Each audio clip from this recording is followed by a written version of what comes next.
doing in America? What can we do about it? Or my headline was, are billionaires simply money addicts like Scrooge McDuck?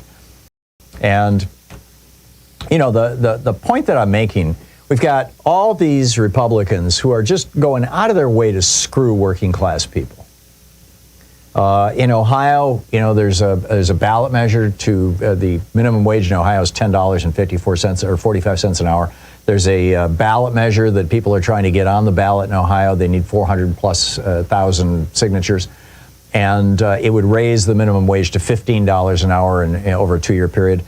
The Republicans have come out and said, well, and that would include tipped workers, by the way. So the Republicans have come out with their own version, which was, it turns out, written by the restaurant industry, that says that, yeah, we'll raise the minimum wage to $15, but it's going to take 4 years, and it doesn't include tipped workers. Tipped workers only go to $7.50 an hour. Bernie Moreno, the Republican candidate for the U.S. Senate against Sherrod Brown in Ohio, was recently forced by a court to pay $400,000 in wages that he had stolen. I mean, he was literally convicted of wage theft, stolen from employees at his used car business. And he says he doesn't think there should be any minimum wage at all.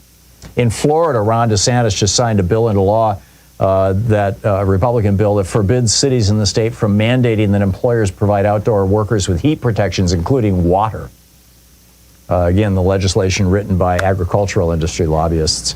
It also scales back child labor protections and forbids cities from instituting their own safeguards for children in the workplace.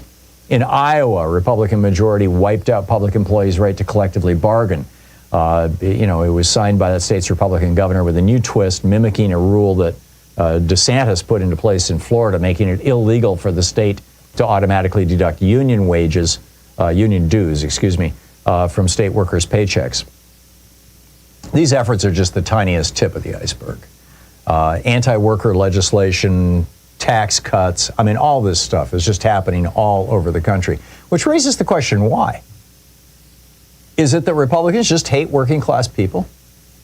Is it they think that working class people just aren't worthy and therefore, you know, it's okay to just exploit them? I think, you know, if you look at what's going on, basically the billionaires in America, or the majority of the billionaires in America, own the GOP. And the businesses in America own the GOP. Republican politicians, I mean, basically this is the deal they made. The Democratic Party has been the party of labor since the 1930s. You know, when Franklin Roosevelt legalized unions in 1933 with the Wagner Act, the National Labor Relations Act, and have been ever since. And as Harry Truman famously said, you know, the Republican Party is the party of wealth and privilege, always has been and always will be. Well, it hasn't always been. I mean, there was about a 15-year period there when they were actually the party of you know, bringing together white and black people. This was the party of Abraham Lincoln. That all went to hell in 1876 when Sam Tilden was elected president, or was given the presidency by Congress, actually.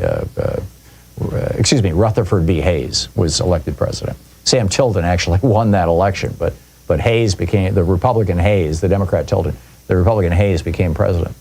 Because of that deal to stab black people in the back, you know, to end Reconstruction in 1876. Since 1876, the GOP has been the party of big business and billionaires, right straight through. So what's going on here? Well, science shows that acquiring wealth stimulates the pleasure and reward circuits in the brain's ventromedial prefrontal cortex, just behind the eyes, that part of the brain. Studies that map blood flow and electrical activity show that even anticipating money lights up this region, which is the same response that you get to anticipating sex or anticipating food. So, you know, I remember, this was, I think 2 years ago, a woman called into the program. I was talking about wealth at the time, and she called in and she said that she had always been kind of a paycheck to paycheck person. But she had had a recent life circumstance that meant that she was no longer financially insecure. I don't recall what it was. I think she might have gotten an inheritance. But now she has more money than she needs. And she said, and I find myself checking my bank balance every day. I never did that before. And it's like this kind of Scrooge McDuck phenomena. She seemed troubled by this. And you know, probably because, you know, Jesus was pretty explicit. You know, he said, you know, the rich man came to Jesus and said, what do I do to get into heaven? And he said, sell everything you own, and give the money to the poor. And then, you can join me in heaven. And the guy said, screw that. So, not exactly a billionaire or CEO's mantra, right? So what I'm arguing is that the morbidly rich in our country are constantly seeking this dopamine rush that you get from adding another $1 million or another $1 billion to your checking account. And that they're willing to destroy American democracy, and they're willing to destroy the American middle class in order to get that dopamine rush. Now, we have a word for this. When, people use heroin, for example, or cocaine or methamphetamine, they very often end up destroying their own families because they're just, or alcohol. Alcohol is another one. These people are addicts. And dopamine is the indirect drug. I mean, all of these drugs produce dopamine rushes. And it's an addiction. And now that 5 corrupt Republicans on the Supreme Court have legalized political bribery, these billionaires have just been reaching out to the Republicans and saying, make us richer, make us richer, make us richer, and we'll keep you in power. So what do we do about this? Well, from the 1930s to the 1980s, we used a top income tax bracket of between 74 and 90% to keep the wealth junkies from damaging the rest of us.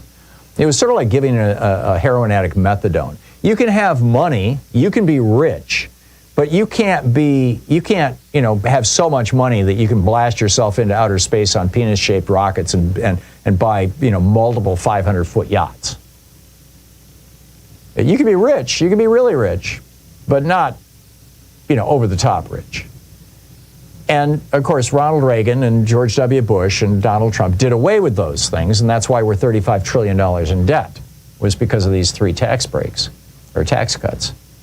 So what I'm saying is if we want to stop the damage that these wealth addicts are doing to America, the way that we need to do that is by bringing back that top 74% income tax bracket on money earned over $5 million a year and reverse Citizens United.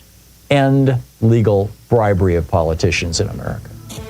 In addition to bringing you the Thom Hartmann Program here on Free Speech TV and Video Media Online, we also have a whole set of ways you can interact with us and tools you can use to spread the word about the importance of democracy and the threats to it in our republic. First, there's your daily homework. Sue Nethercutt puts together a daily email newsletter that has a link to every story I discuss on the air, so you can find my sources and you can share them with your friends. It's free and you can sign up at thomhartmann.com. Second, I publish my daily take every day over at the hartmannreport.com website. That's also free if you want the daily 5 days a week rant in your inbox. No ads either. Third, we have the podcasts. There's the free 1-hour version of our daily show that's advertising supported. You can find that wherever you get your podcasts normally. And then there's also the podcast of the entire 3-hour show with no advertisements, and that's available by subscription over at thomhartmann.com. So check them all out at thomhartmann.com and hartmannreport.com.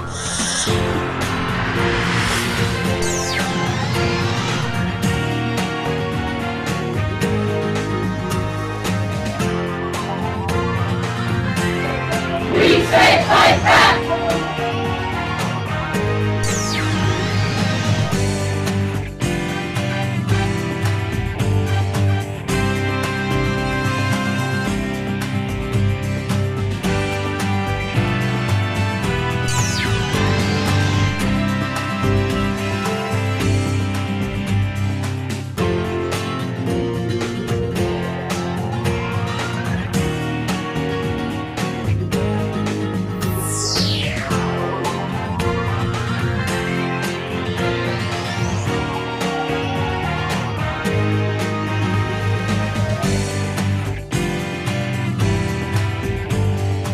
Our book today in the Thom Hartmann Book Club is The Brainwashing of My Dad, How the Rise of the Right-Wing Media Changed a Father and Divided Our Nation and How We Can Fight Back by Jen Senko. This is from Chapter 6, How Talk Radio Hijacked My Dad. In 1984, Reagan was reelected in a landslide victory against liberal Democrat Walter Mondale. That year was also when everything began to change for my dad and our family. In 1984, Dad retired from his job with the federal government at age 62. Both my parents missed being near the shore, so they moved back to New Jersey and settled in Toms River, a town where there was a large retired population. Still energetic, my father got a part-time engineering job 3 or 4 days a week, necessitating a long solo commute by car. He didn't want to waste time on music while driving. He wanted to be stimulated mentally, and he discovered talk radio to keep himself company. At the time, Bob Grant was the dominant talk radio personality. Often called the conservative radio, Grant was an openly racist, sexist, far-right shock jock. On his WABC radio show, he referred to blacks and Hispanics as savages. He believed them to be inferior, and he once even called Martin Luther King Jr. a slimeball. With his combative and testy style, he was considered a pioneer of the talk radio format. Soon, Grant became my dad's commuting buddy. I didn't know Bob Grant from Joe Namath, but I did know I didn't care for his style of yelling at callers or hanging up on them if they disagreed with him. My mother was not a fan of Grant's either, and she delighted in telling me the story of how she ran into him one day. She was at the Ocean County Mall eatery, sitting at a table having lunch when she saw Grant walk in. She recognized him, and when he passed her table, she asked, "You're Bob Grant, aren't you?" He said, "Yes, I am." She said, "Oh, my husband likes you, but I don't." He had been walking away and turned to look back at my mother and gave a little laugh. She said she just sat there at the table and did not smile back. Gradually, it seemed my dad started becoming more agitated after listening to Bob Grant. Eventually, he became consistently more irritable, excitable, and easy to anger. Little did we know, a metamorphosis was beginning. Along with massive deregulation in the communications industry, there were several other factors that led to talk radio's explosion of popularity in the 1980s. The first was that music had moved from the AM dial to the high-fidelity sound of FM, and thus left a void on the AM dial. Broadcasters realized that filling that blank airspace with mainstream news wouldn't make much money. However, entertainment made money, and talk radio was entertainment at its finest, even when it masqueraded as news coverage. Human conversation didn't benefit from high-fidelity sound the way music did, so talk radio filled the void on the AM radio waves perfectly. The second contributor to talk radio's rise was the new accessibility of satellite technology, allowing anyone to broadcast a show nationally. And the third was the fact that when 1-800 numbers became available, you could have callers call in from all over the country. These factors combined to make a pretty powerful storm. The format of talk radio was, of course, not new. The format first debuted in the 1920s, continuing with Father Charles Coughlin's controversial and anti-Semitic radio broadcasts in the 1930s. Coughlin has often been referred to as the father of hate radio, and he paved the way for all that has come in his medium. Many of the most famous conservative talk radio personalities modeled themselves after the 1950s sensation Joe Pyne. His show, It's Your Nickel, consisted of Pyne debating his opinions with people calling in. Calls often culminated with him insulting the caller, to the delight of his audience. The format of talk radio evolved from there, but many of the most popular shows and hosts, including Bob Grant, Rush Limbaugh, Sean Hannity, and Glenn Beck, have stuck with the confrontational tone and high-emotion interactions that these early hosts introduced. There haven't been many successful liberal talk radio hosts. Ed Schultz, Randy Rhoads, and Alan Colmes tried to make inroads, but a large audience, in quotes. You may wonder why conservative talk radio programs have been so phenomenally popular while equivalent liberal shows have foundered. Aside from big money to support it, the secret seems to lie in the inflammatory approach favored by these so-called conservative hosts. Abram Brown of Forbes says of liberal talk radio shows, it's not the same thing as a Limbaugh or a Hannity. It's more general, not really railing against the system. No one's yelling, we need to get rid of the Republicans. They're the worst thing that happened to this country. But you'll hear conservative radio hosts say that about liberals on their programs. Brown makes another good point that speaks to that. Tell your audience that the mainstream media is corrupt and biased, that there's more than that there's all the more reason to turn to your conservative talk radio to get the truth. Anger is a hot commodity. Finding an enemy is even hotter. Or as Ailes might say, it's the emotions, stupid. He did not actually say that. A little known but very chilling example of how powerfully influential radio can be is the 1994 Rwandan genocide, where an estimated 800,000 citizens were brutally murdered by their fellow citizens, the Hutus. This happened after an intense radio campaign that started in 1993 dehumanized and demonized one group the Tutsis. Militia groups were formed, and police and soldiers joined them in the killing. Samantha Power, who later served as the U.S. ambassador to the United Nations, said killers often carried a machete in one hand and a transistor radio in the other hand. Dad discovers Rush Limbaugh. About a year or so after working part-time in his long commute, my dad officially retired.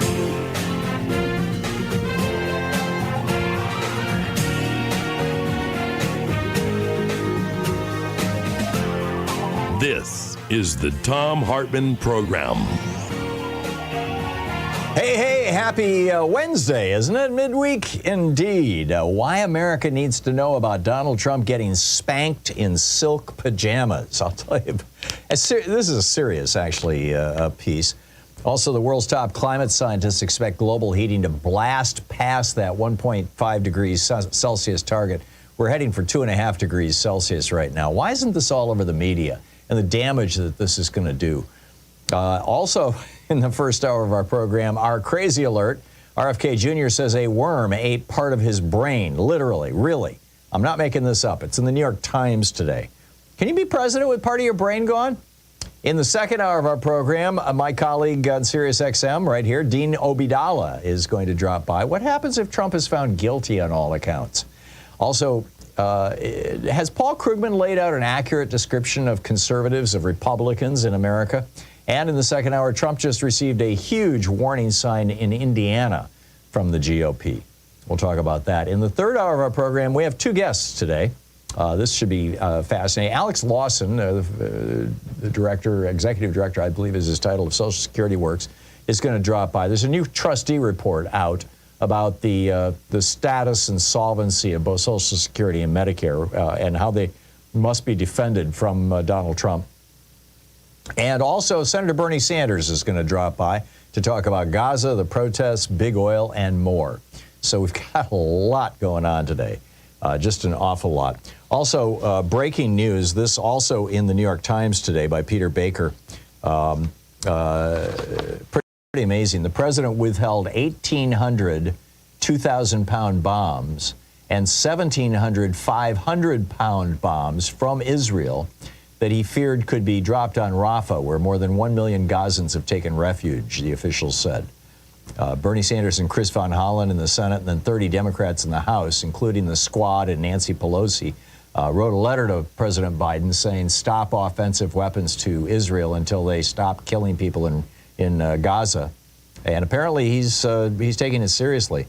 I mean, just consider, Netanyahu has gotten away with, this is from Albania's over on Daily Kos, got away with so many provocations, from his flagrant support of settler brutality in the West Bank to his open disrespect for both Obama and Biden, to his attempt to overturn the rule of law in Israel, to his coalition with the open racists and eliminists Smotrich and Ben-Gvir, to, in Biden's words, disproportionate and indiscriminate overreaction to the monstrous Hamas terrorist attack on October 7th, to the killing of some 200 aid workers and over 100 journalists in Gaza, to the famine that has begun. So Biden is now starting to use the leverage he has. This is a big deal. Get ready. My op-ed today over at HartmannReport.com is titled, Why America Needs to Know About Trump Getting Spanked in Silk Pajamas. And it's pretty straightforward. The most powerful elected Republican in America has declared war on the rule of law. This happened yesterday. House Speaker Mike Johnson announced that Congress, on behalf of wannabe dictator for a day Donald Trump, is going to use every power available to him and his colleagues to essentially nullify our court system. Here's the exact quote. He said, quote, President Trump has done nothing wrong here, and he continues to be the target of endless lawfare. It has to stop. And you're going to see the United States Congress address this in every possible way that we can, because we need accountability. All these cases need to be dropped because they're a threat to our system. Right. All these cases and potential future cases include Trump sharing secrets with Russia that burned U.S. and U.S. ally spies, inciting rebellion against the United States on January 6th, running his businesses from the White House while multiple foreign governments poured cash into his properties in violation of the Emoluments Act, the clause, stealing national defense secrets in the White House and transporting them to Florida and New Jersey, and then lying to the FBI about them, raping and then threatening and defaming E. Jean Carroll, criminally obstructing investigations into his campaign's ties to Russia, conspiring with Republicans in multiple states to defraud the American people with forged electoral college certificates, threatening Georgia's Secretary of State with criminal prosecution if he wouldn't, quote, find 11,780 votes, which is one more than we have, violating campaign finance laws on multiple occasions, committing tax and insurance fraud, and extorting a foreign leader, Mr. Zelensky, to manufacture dirt on his political opponent. And those are just the most commonly known crimes of Trump. I mean, scratch the surface. From his teenage years, writing C on the applications of black people who wanted to rent apartments from his father in violation of the law, to decades of business crimes, including a fraudulent university and a fake charity, to stealing money from thousands of employees and contractors. Trump's been a one-man crime wave his entire life. And now, given the choice between throwing in with a career criminal or defending America's criminal justice system, the rule of law, separation of powers, the Republicans have chosen to throw in with a crook. I'm telling you, Barry Goldwater and Everett Dirksen are rolling over in their graves. The guys who told Richard Nixon, you got to resign, buddy. Our rule of law system started on June 15th, 1215, in a plain in northern England called Runnymede, where the barons of England forced King John to sign the Magna Carta. It basically guaranteed habeas corpus rights to the British nobility, and for about 400 years it was only the British nobility, but then in the 1600s it got extended to knights, and then in the 17 and 1800s these rights were applied to pretty much everybody. Here in the United States, we got these rights in 1789 when the Constitution was ratified by the 13 states. But even now, America has two political parties, and one of them is following the example of Russia and Hungary, whose leaders earlier, just in this century, the 21st century, rejected democracy in favor of oligarchy and autocracy. They've turned away from this 809-year-long tradition. John Adams used to talk about America being a government of laws and not men. Right. That's not what's going on right now. Here's how it lays out. This is what's really going on. I mean, everybody's talking about how, this case is about Stormy Daniels and his covering. In fact, they refer to it on television constantly. Every time they do, I bang my head against the wall. I'm starting to get a callus. It's just incredible, calling it the hush money trial, right? It's not a hush money trial. It's an election interference trial, to be very, bland about it. It's a stealing an election trial. And here's how it played out. Russian intelligence in the days before October 7th learned that U.S. news agencies had acquired the Access Hollywood tape. On October 7th, that tape dropped, the morning of October 7th. And this is 4 weeks before the November 8th election. Oh, I've got the date wrong on here. I got to fix that. And it appears that they, along with Donald Trump, Michael Cohen, and David Pecker, choreographed a series of efforts to refocus voters' attention on Hillary Clinton and prevent the story of Trump's previous philandering from coming out. The Access Hollywood tape dropped at 3:30, just 30 minutes after, I said it in the morning, it was 3:30 in the afternoon, after the Department of Homeland Security and the Department of National Intelligence issued a joint press release saying, and I quote, "The U.S. intelligence community is confident that the Russian government directed the recent compromise of emails from U.S. persons and institutions, including from U.S. political organizations. The recent disclosures of alleged hacked emails on sites like DC Leaks and WikiLeaks, led by the Guccifer 2.0 online persona, are consistent with the methods and motivations of Russian-directed efforts. These thefts and disclosures are intended to interfere with the U.S. election process. Such activity is not new to Moscow. The Russians have used similar tactics and techniques across Europe and Eurasia, for example, to influence public opinion. We believe, based on the scope and sensitivity of these efforts, that only Russia's senior-most officials could have authorized these activities. So the Access Hollywood tapes drops, and immediately Russia drops the Hillary Clinton emails. That same month, Charles McGonigal, who is the FBI agent in charge of investigating Trump's links to Russia, who we now know was actually a Russian agent. He's in prison right now for being a Russian agent. But he ran the FBI office in New York and was in charge of looking into Trump's connection to Russia. He was also shared a bunch of common friends with Rudy Giuliani. And his office started leaking Hillary's emails. And on October 26th, now this is 2 days before this all came out, Rudy Giuliani goes on Fox So-Called News and basically says, we're talking some pretty big surprises. We got a couple things up our sleeve that should turn this around. You're going to hear about these in the next few days. 2 days later, Jim Comey caves to the pressure from McGonigal, the Russian agent, Russian intelligence, and Giuliani, and holds a press conference on October 28th to announce a new investigation into Hillary Clinton's emails. And Hillary Clinton was outraged. She says, we're 11 days out from perhaps the most important national election in our lifetimes. Voting's already underway.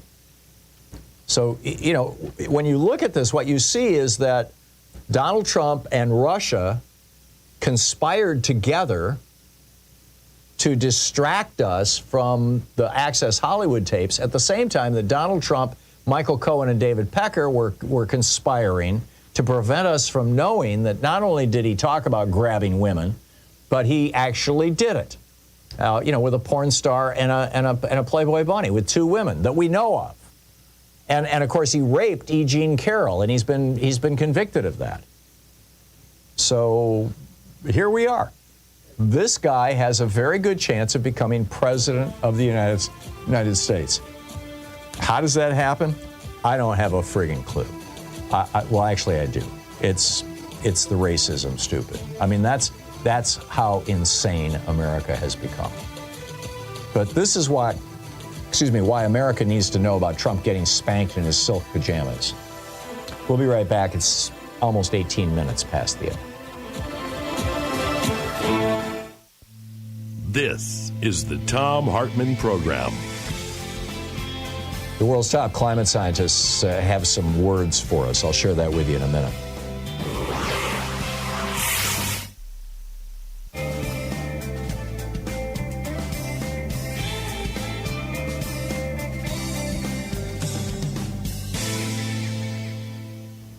And welcome back. Hang on just a second here.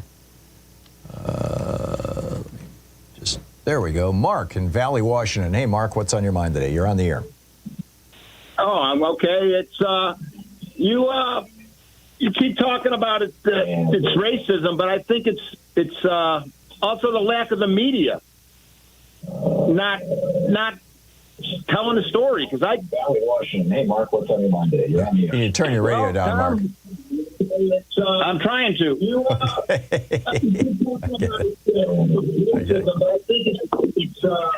Hit the button, shoot it, do something. Okay, Mark. So why do you say it's the media? Mark? I'm in a red county. Yeah, I'm here. I'm in a red county. And he went 75% for Trump. So I talked to a lot of Trump people. Mm-hmm. And I ask them one question, and I almost never get an answer. Mm-hmm. What did Trump do for us? They can't answer it. Well, they'll say he built a wall on the southern border and kept out the immigrants. I mean, it's not altogether true, but he made an effort. I mean, this is what did Trump do that was so good for the working? Yeah, Mark, I'm sorry. I get it. You're driving and your phone is breaking up really badly, so I've got to let you go. I'm sorry. It's just, you just disintegrated on me. But, just to get back to this, to my riff here, I think, you can't have a functioning democracy if you don't have a functioning rule of law. It's just that simple. You can't have, you know, they are, and this is why I was talking about, you know, what happened with the Magna Carta on June 15th, 1215, you know, led right straight to our writing and ratifying the Constitution in 1789, which, you know, and John Adams's notion that we're a nation of laws, not of men, a phrase that he loved to repeat and that he wrote into the Massachusetts Constitution. And I believe he took from either Plato or Aristotle. And this is the real crisis right now in America that, you know, the media is very reluctant to talk about. I mean, there's this big discussion going on right now about, you know, why is the New York Times not talking about this? And you know, one of their editors came out a couple of days ago and basically said, well, we're not talking about the threat to democracy because we're not trying to take partisan positions. And it's like, when did a threat to democracy become a partisan issue? Well, I get it. The Republican Party doesn't like democracy. So why don't you just call that out? That's not being anti-Republican Party. That's telling the truth. But, you know, the GOP does not want that to happen, which is just a screaming, flaming tragedy, in my opinion. And one that we need to do something about. I mean, you know, it's the New York Times needs to get their act together, you know, now and as soon as possible. So how do we do that? You know, calling them out, I suppose, as frequently as possible. It just, you know, it seems like a pretty straightforward process. We'll be right back with more of the news of the day. This climate story is absolutely astonishing. So stay with us. We'll be right back.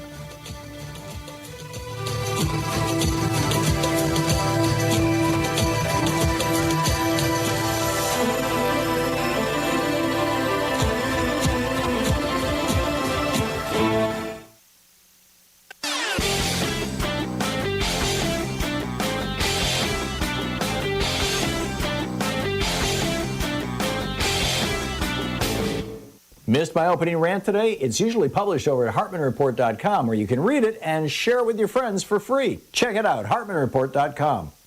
You know, between 40 years of Ronald Reagan's neoliberalism destroying the American middle class and all the just horrors of January 6th and the Trump presidency, America's waking up, and that's a really good thing. There's actually, you know, some books coming out about this. Mine, The Hidden History of Democracy. Neil Howe's The Fourth Turning is here. And it looks like a moment of American renaissance is upon us, if our media doesn't screw it up, which raises the question, can we have democracy and Fox News? Can the two coexist? Like, you know, when Fox News runs chyrons saying that essentially Joe Biden is a wannabe dictator who's throwing Trump in jail because he's his political opponent. There's a whole rant about this and an in-depth analysis of what can we do with regard to repairing our media here in the United States over at HartmannReport.com. I think you'll find it interesting. Check it out.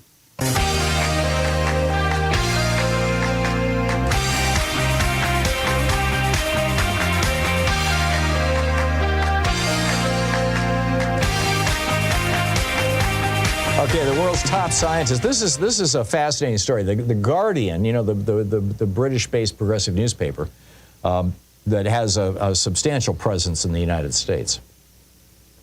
They reached out to all 843 of the world's top climate scientists who collaborated and signed off on the IPCC, the most recent IPCC report, the Intergovernmental Panel on Climate Change. And this is the group that said, you know, we've got to stop at 1.5 degrees Celsius, about 3 degrees Fahrenheit. If we don't do that, we're going to have catastrophic consequences. And we're already starting to see this. April was the moistest month in history, in known human history. There might have been moister months before, but, you know, certainly in the last 10,000 years. And it's because of global warming. The atmosphere is warming up. And what does that mean? It means that your winds are stronger, your storms are worse, your hurricanes are heavier. Resilience is the new name of the game. I mean, you know, by the way, the federal government is offering a 30% tax credit if you install solar on your home right now. might be a good time to think about it, because increasingly utilities are going to become less reliable. I mean, they're kind of, many of them, particularly the for-profit utilities, are pretty flaky right now. But as the weather gets weirder and weirder, and it's happening rapidly. I mean, we're now increasing the rate of CO2 in our atmosphere faster than we ever have.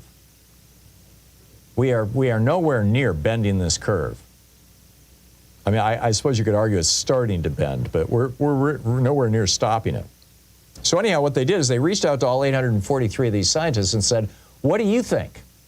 Are we going to stop at 1.5? We're at 1.3 right now. Are we going to stop at 1.5? Well, here's the 80% of the respondents, just the scientists who wrote the IPCC. 80% of the respondents foresee at least 2.5 degrees Celsius of global warming, while almost half anticipate at least 3 degrees Celsius, 5.4 degrees Fahrenheit. Now, that pushes us kind of close to the realm of the PETM, the Permian Eocene thermal maximum. The PETM happened, I'd have to look it up. I think it was around 20 or 50 million years ago. It was, anyway, whenever it was, I'd have to look it up.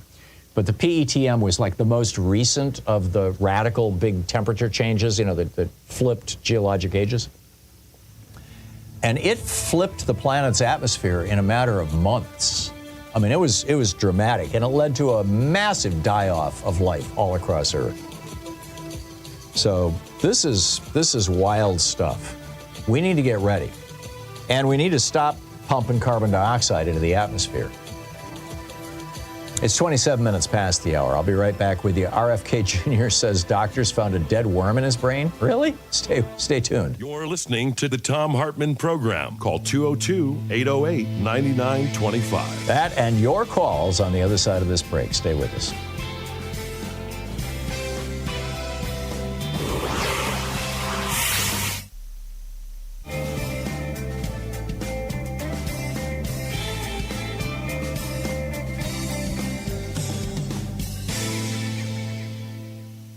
Our book today in the Thom Hartmann Book Club is Stolen Focus by Johann Hari.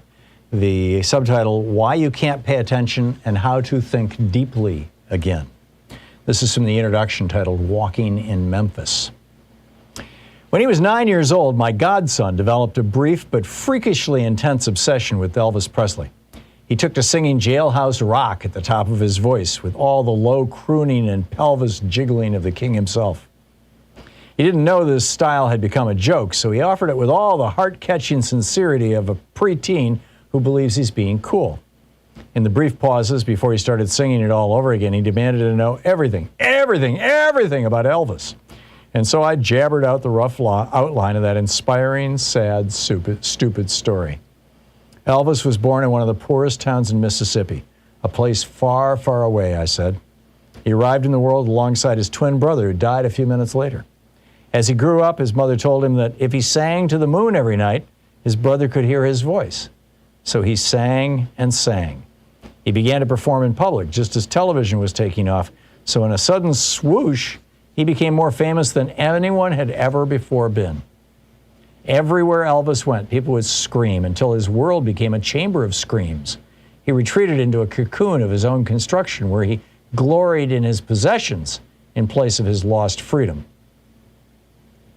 For his mother, he bought a palace and named it Graceland. I skimmed through the rest, the descent into addiction, the sweating, gurning, stage jammering in Vegas, the death at the age of 42. Whenever my godson, who I'll call Adam, I've changed some details here to avoid identifying him, asked questions about how the story ended, I got him to duet Blue Moon with me instead. You saw me standing alone, he sang in his little voice, without a dream in my heart, without a love of my own. One day, Adam looked at me very earnestly and asked, Johann, will you take me to Graceland one day? Without really thinking, I agreed. Do you promise? Do you really promise? I said I did. And I never gave it another thought until everything had gone wrong. 10 years later, Adam was lost. He had dropped out of school when he was 15, and he spent literally almost all his waking hours at home, alternating blankly between screens, his phone, an infinite scroll of WhatsApp and Facebook messages, and his iPad on which he watched a blur of YouTube and porn. At moments, I could still see in him traces of the joyful little boy who sang Viva Las Vegas, but it was like that person had broken into smaller, disconnected fragments. He struggled to stay with the topic of conversation for more than a few minutes without jerking back to his screen or abruptly switching to another topic. He seemed to be whirring at the speed of Snapchat, somewhere where nothing still or serious could reach him. He was intelligent, decent, kind, but it was like nothing could gain any traction in his mind. During the decade in which Adam had become a man, this fracturing seemed to be happening to some degree to many of us. The sensation of being alive in the early 21st century consisted of the sense that our ability to pay attention, to focus, was cracking and breaking. I could feel it happening to me. I'd buy piles of books and I'd glimpse them guiltily from the corner of my eye as I told myself, just one more tweet. I still read a lot, but with each year that passed, it felt more and more like running up a down escalator. I had just turned 40, and wherever my generation gathered, we would lament our lost capacity for concentration, as if it was a friend who had vanished one day at sea and never been seen since.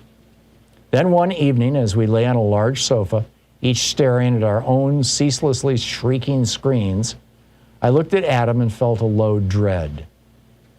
We can't live like this, I said to myself. Adam, I said softly, let's go to Graceland. What? I reminded him of the promise that I had made to him so many years before. He couldn't even remember those blue moon days, nor my pledge to him. But I could see that the idea of breaking this numbing routine ignited something in him. He looked up at me and asked if I was serious. I am, I said, but there's one condition. I'll pay for us to go 4,000 miles. We'll go to Memphis and New Orleans. We'll go all over the South, anywhere you want. But I can't do it if when we get there, all you're going to do is stare at your phone. You have to promise to leave it switched off except at night. We have to return to reality. We have to connect with something that matters to us. He swore he would, and a few weeks later, we lifted off from London Heathrow toward the land of the Delta Blues. When you arrive at the gates of Graceland, there's no longer a human being whose job is to show you around. You're handed an iPad, and you put in little earbuds, and the iPad tells you what to do. Turn left, turn right, walk forward. In each room, the iPad, in the voice of some forgotten actor, tells you about the room you're in, and a photograph of it appears on the screen. So we walked around Graceland alone, staring at the iPad. We were surrounded by Canadians and Koreans and the whole United Nations of blank-faced people looking down, seeing nothing around them. I watched them as they walk, feeling more and more tense. Occasionally, somebody would look away from the iPad, and I felt a flicker of hope, and I'd try to make eye contact with them to shrug, to say, hey, we're the only ones looking around. We're the ones who traveled thousands of miles. The book Stolen Focus by Johann Hari.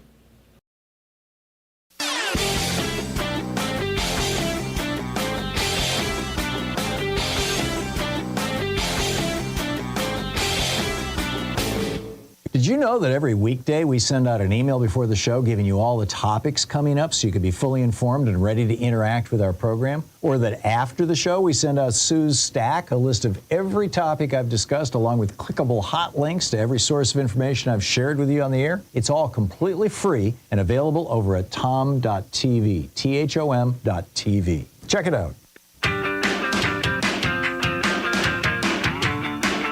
Welcome back.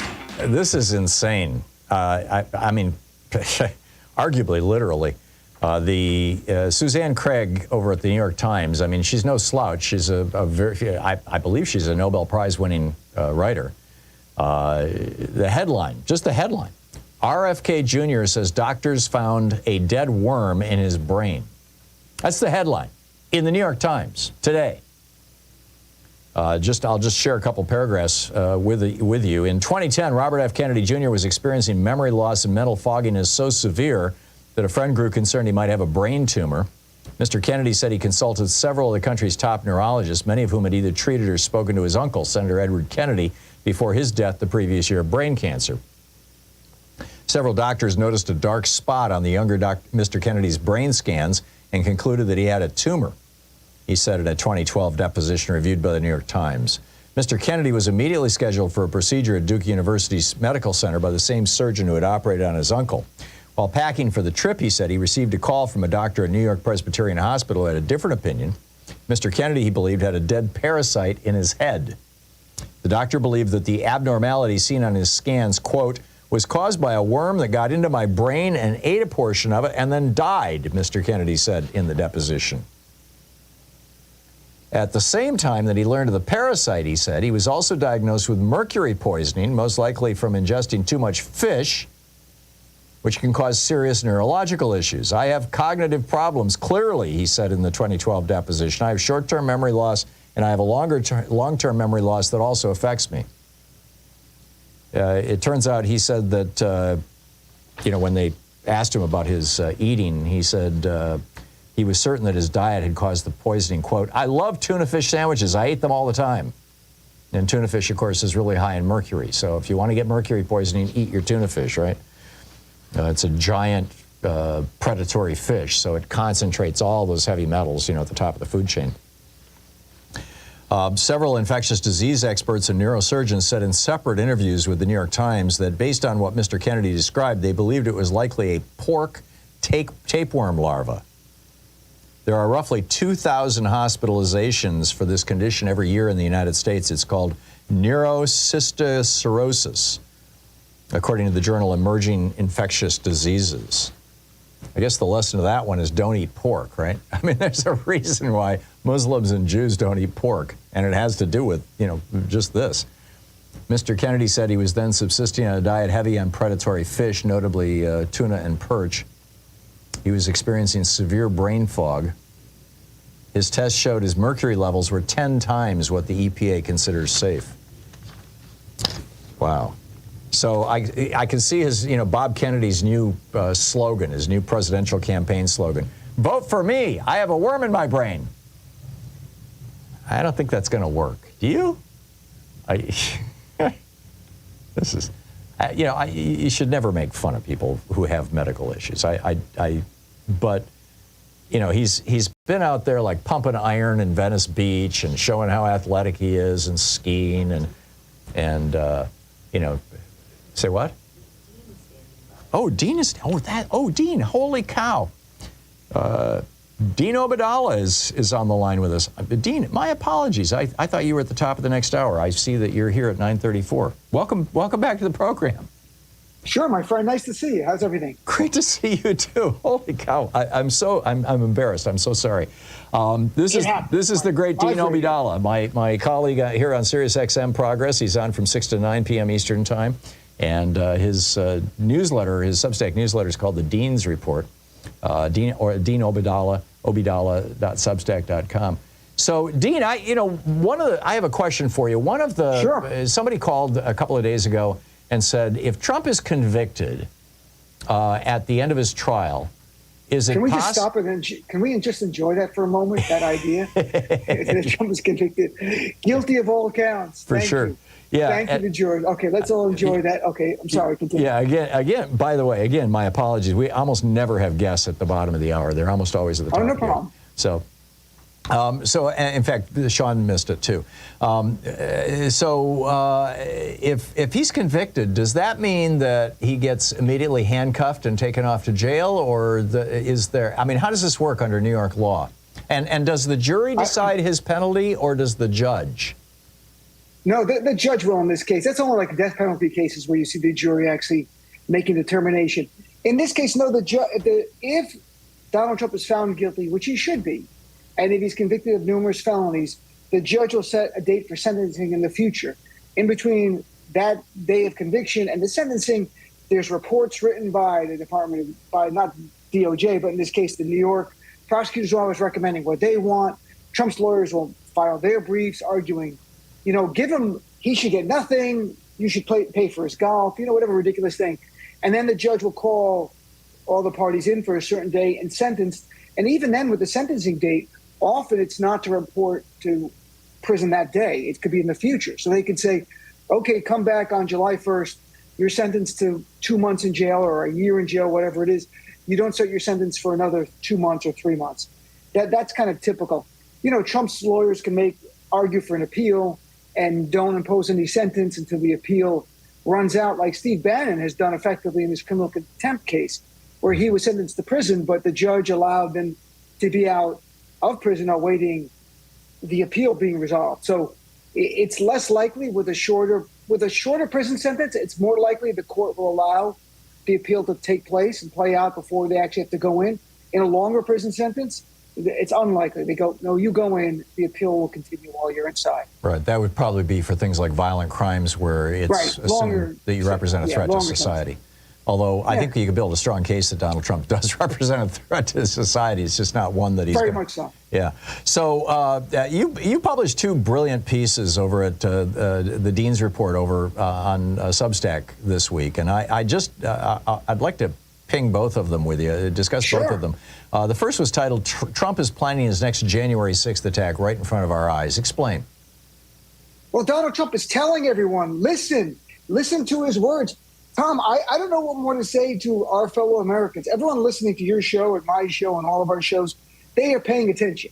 Our fellow Americans are not. Donald Trump tells you what he's going to do and then does it. So he said in 2 interviews, the Time magazine interview that was released last week, and an interview we did with the Milwaukee Journal Sentinel in Wisconsin, that he's not going to accept the election results unless he wins. He said, I'll accept it if it's honest. And he said, if it's not, then we're going to have to fight for our country. So he's starting to use the fight words again. And he was pressed by the Time magazine reporter about, well, you denounce any type of political violence? And he goes, well, it's an honest election, but if it's not, we'll have to see how it goes. The guy is telling you and priming his base. And add to that, Tom, Donald Trump's continued celebration of the January 6th terrorists as being patriots and vowing to pardon them. That's to incentivize future crimes on his behalf to help him win the election, because his supporters will know, okay, if he wins again, he's going to pardon us, just like he's promising to the January 6th people.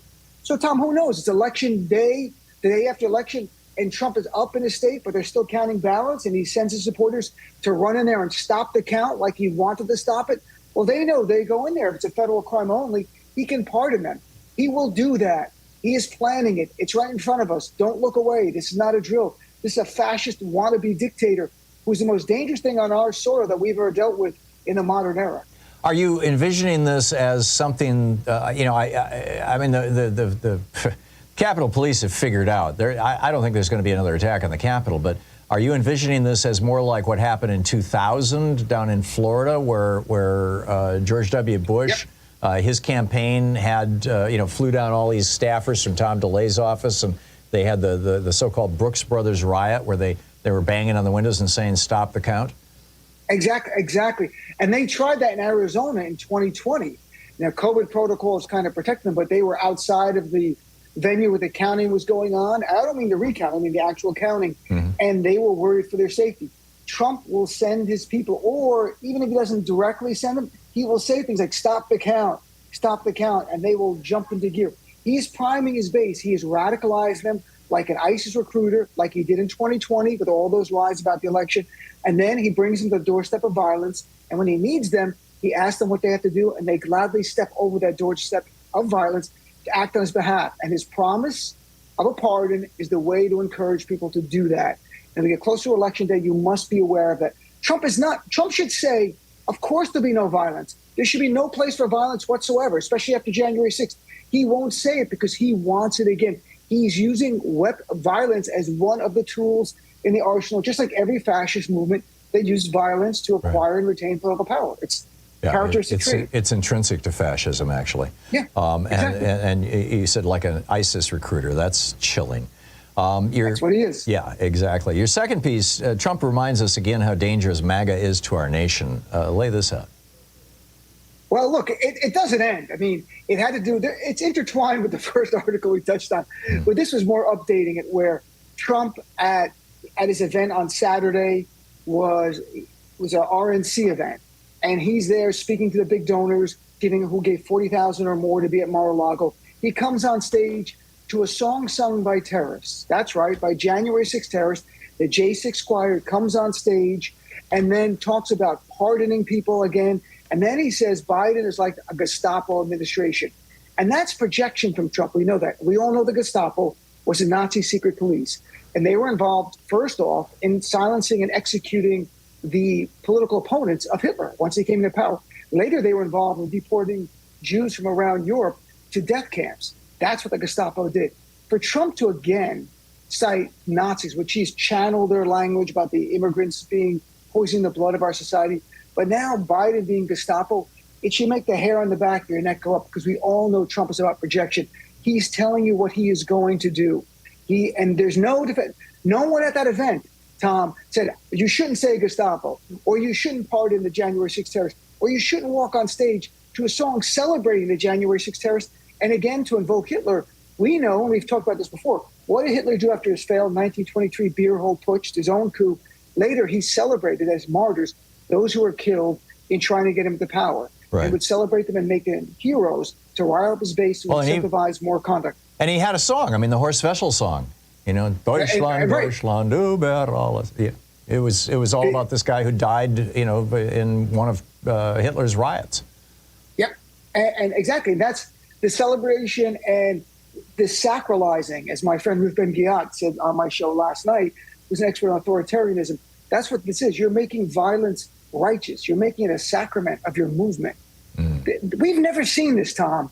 And I don't know what more to wake up our fellow Americans who are not paying attention to this. This is not a game. This man is, I think MAGA is the greatest threat to us since World War II's Axis powers. But they're more dangerous, MAGA, because they're on the soil with us. They're here. To what extent do you see MAGA, and Dean, we just have 45 seconds here before we hit a hard break. To what extent do you see MAGA as essentially the reinvention of the America First movement back in the 20s and 30s that was, you know, openly in favor of Hitler and Nazism?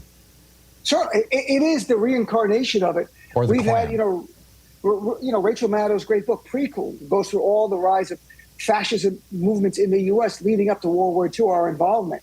And, the rallies at Madison Square Garden, summer camps, like Nazi youth summer camps in America, in New Jersey, in New York, in Yorkville, not far from where I live, a big bastion of it. And if it wasn't for World War II going into it by way of the Japanese bombing us, these people were trying to keep us out of the war because they supported Hitler the same way many in the GOP, not all, to be fair, support Vladimir Putin. And they all love Hungary's Orban. Right. They are telling you what they want America to be. We need enough of us to listen, to inform our friends that this is not a game. This is not normal politics. This is very dangerous. Yeah, I'm with you. Dean, again, my apologies for no problem. missing that you were Tom, at home. we're buddies. It's fine. I'm happy to be on for any amount of time, whenever day you want me on here. So thank you. Thank you so much for dropping by. It's always great talking with you. I always learn something from you. Dean, the great Dean Obeidallah. Check out his Substack. Dean, just go to Substack and plug in Dean's report, and it'll pop right up. Dean, thanks so much. Thank you. Yeah, good talking to you. We'll be right back. You're listening to Thom Hartmann. Visit ThomHartmann.com for audio and video archives. Back with your calls in just a second. Stay tuned.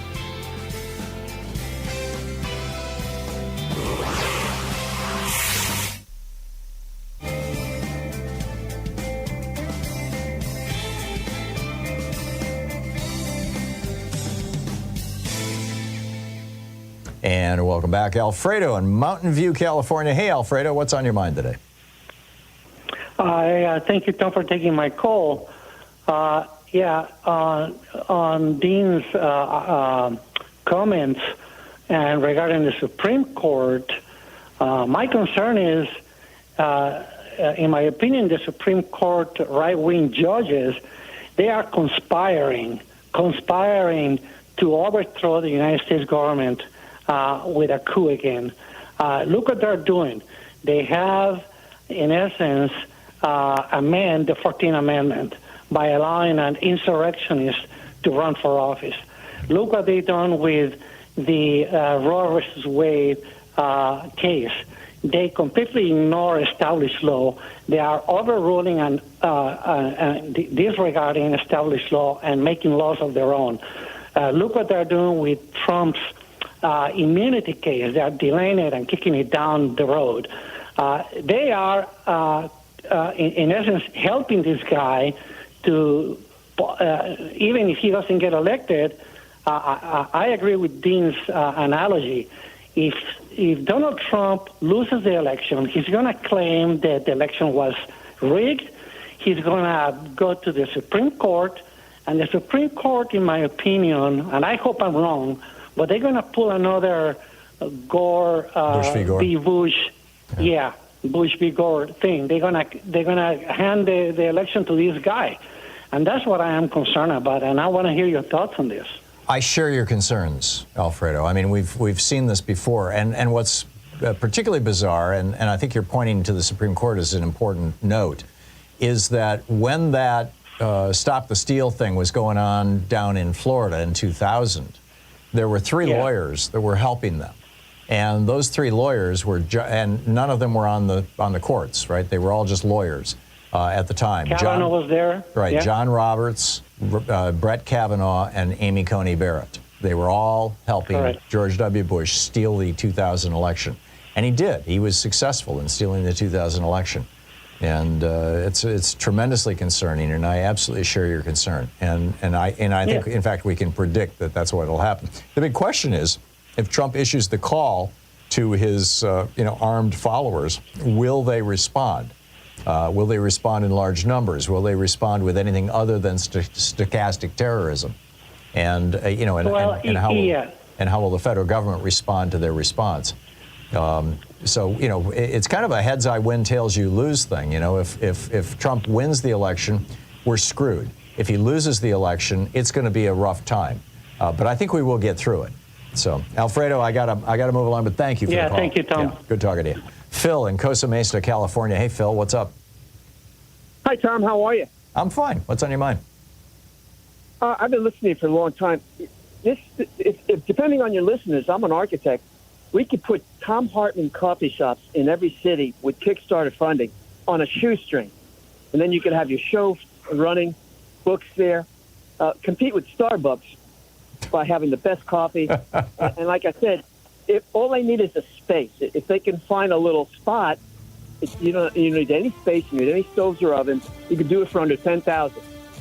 Amazing. So you have to figure it out and throw it in front of the public. If I can help as an architect. Okay, Phil.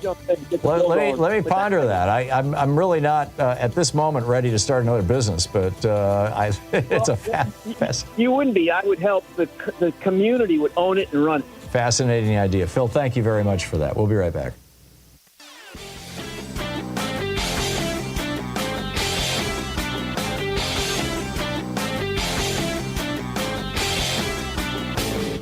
Hey, thanks so much for sharing our program and for reaching out to our stations and sponsors and letting them know that you're listening. It really means a lot to us. So a lot of people are wondering, why is it in America that we can't have nice things? Why don't we have, the same things every other democracy has? Every other democracy in the world has a national health care system of some form, and everybody is covered. We don't. We've got 27 million uninsured people and over 100 million underinsured people. Why is that? Why is it that every other country in the world offers college education very inexpensively, if not for free, and for here you go to debt? Why is it that we've got our public schools crumbling and other countries are doing well?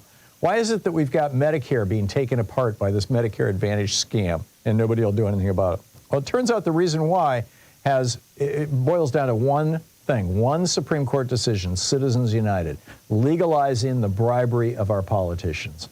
There's a whole rant about this over at HartmannReport.com. I think you're going to find it very, very useful. Check it out.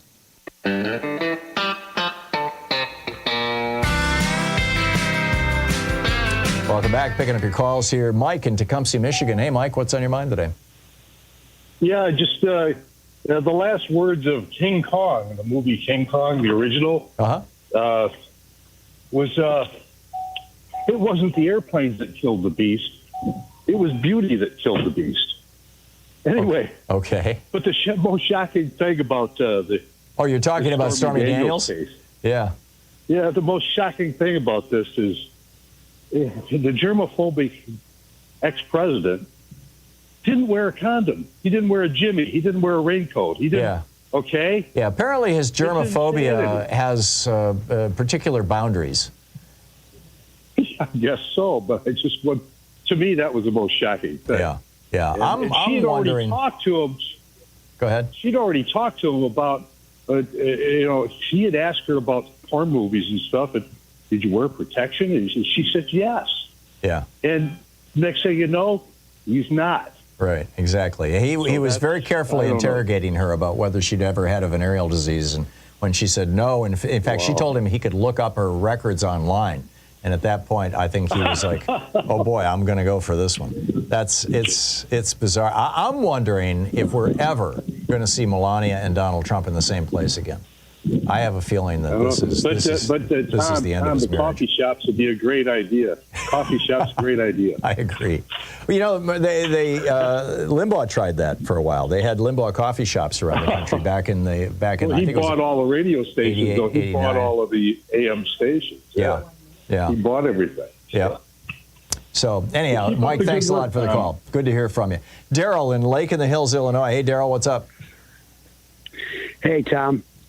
I'm just livid about Trump and the documents case being pushed back. Yeah, indefinitely. People say, oh, if it was a Democrat, they would have them. Baloney, because we're not calling and raising hell with our representatives saying, what's going on? Well, there's nothing you can do. I mean, Eileen Cannon owns this thing, and she's doing what she's doing. Whether she's doing it because she's afraid of MAGA or she's doing it because she loves Trump is an open question. I saw a meme this morning on Twitter about how her husband was associated with a guy who was mobbed up.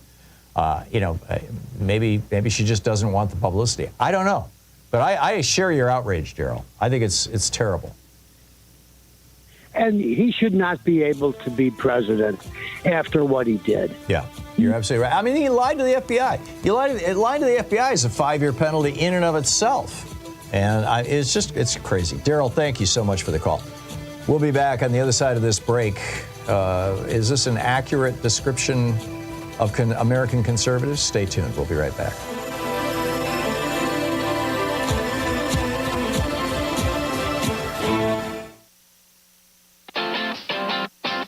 You're listening to Thom Hartmann.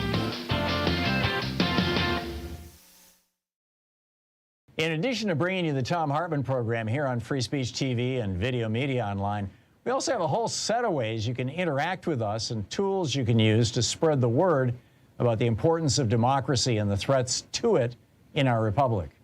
First, there's your daily homework. Sue Nethercutt puts together a daily email newsletter that has a link to every story I discuss on the air, so you can find my sources and you can share them with your friends. It's free and you can sign up at thomhartmann.com. Second, I publish my daily take every day over at the hartmannreport.com website. That's also free if you want the daily 5 days a week rant in your inbox. No ads either.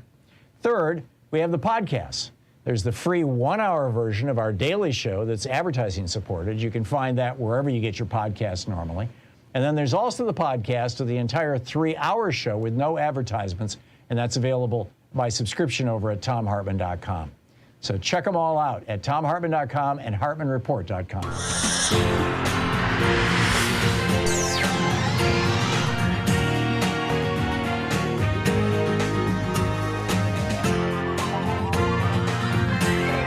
We say fight back!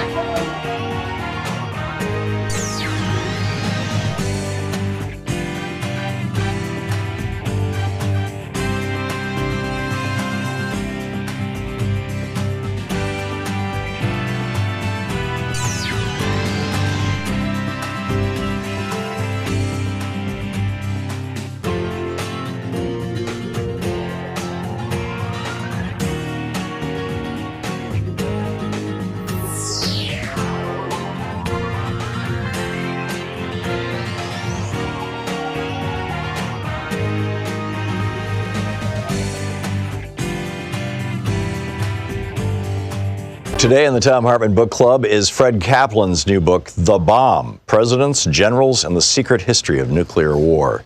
This is from the introduction.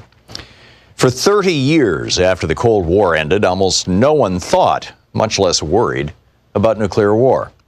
Now almost everyone is fearful. But the fear takes the form of a vaguely paralyzed anxiety. Because of the long reprieve from the bomb's shadow, few people know how to grasp its dimensions. they've forgotten, if they ever knew. The holiday from history began on August 8th, 2017, when President Donald Trump, barely 6 months in office, told reporters at his golf resort in Bedminster, New Jersey, that if the North Koreans kept threatening the United States with harsh rhetoric and missile tests, quote, they will be met with fire and fury like the world has never seen, end quote. Even those who didn't remember President Harry Truman's similar description 72 years earlier of the atomic bomb that destroyed Hiroshima, Truman said, a rain of ruin from the air, the like of which has never been seen on this earth. It was clear that in language more bellicose than any president since the end of World War II, Trump was talking about launching nuclear weapons at North Korea. Not if its leader, Kim Jong-un, first attacked the United States, but merely if he developed the ability to do so. Then, 6 months later, Trump signed and released his administration's Nuclear Posture Review, a 74-page document that called for building new types of nuclear weapons and integrating them with the military's conventional war plans. In short, for treating nuclear weapons as normal. The red lights flashed. The alarm bells rang furiously. Yet here is what few recognized. None of these notions were new. The president himself seemed a departure from the norm. His character, erratic, eruptive, thin-skinned, willfully uninformed, a combustive mix for a world leader with his finger on the button. But the button and everything around it were the same. In those decades when most of us chose to forget the bomb, as global tensions calmed and fallout shelters crumbled and we turned our gaze to other problems and pleasures, the nuclear war machine continued to rumble forth in the beyond top secret chambers of the Pentagon, the Strategic Command Headquarters in Omaha, the weapons labs in various parts of the country, and the think tanks whose denizens never stopped thinking about the unthinkable. They all kept at their singular task, wrestling with the dilemmas posed by the bomb's existence. How to deter nuclear war. How to fight a nuclear war if it cannot be deterred. How to win it if such a thing is even possible. This is the nature of the nuclear era, and the era never drifted into suspension, even if our attention did. Trump snapped us out of our slumber, reminded those of us who were old enough to know, and informed those who weren't, that the bomb is still here. In public over the years, officers and officials have described America's nuclear policy as a second strike deterrence. If an enemy strikes us with nuclear weapons, we will retaliate in kind. This retaliatory power is what deters the enemy from attacking us. In reality, though, American policy has always been to strike first preemptively, or in response to a conventional invasion of Allied territory, or to a biological or large-scale cyber attack. In any case, not just as an answer to nuclear attack. All of these options envision firing nuclear weapons at military targets for military ends. They envision the bomb as a weapon of war writ large. This vision has been enshrined in the American military's doctrines, drills, and exercises from the onset of the nuclear era through all its phases. Most presidents have been skeptical of this vision, morally, strategically, practically, but none of them have rejected it. Some have threatened to launch nuclear weapons first as a way of settling a crisis. The few who considered adopting a no first use policy, in the end, decided against it. There are rationales for these doctrines, drills, and exercises, and for the retention of the first use option. They are driven by policies, personalities, and bureaucratic rivalries, but also by a logic which, once its premises are accepted, hurls its adherents and the rest of us into a rabbit hole of increasingly bizarre scenarios that seem increasingly, if strangely, rational the deeper they're probed. Understanding the nuclear era, the era of our lifetime, means understanding the rabbit hole, who dug it, and how we got stuck inside. It means tracing the maze of its tunnels, which is to say the arc of its history. A story enmeshed in secrecy, some of it still secret, much of it now illuminated by declassified documents and interviews with key actors, though never fully told. How did we get to the second coming of nuclear panic? How did we wind up with thousands of nuclear weapons, far more than any war aims could justify? What propelled the nuclear arms race during the decades-long Cold War? And what happened to the weapons and their guardians after the Cold War ended? And how and why did any of this persist? Chapter 1, Killing a Nation. The book Fred Kaplan's The Bomb.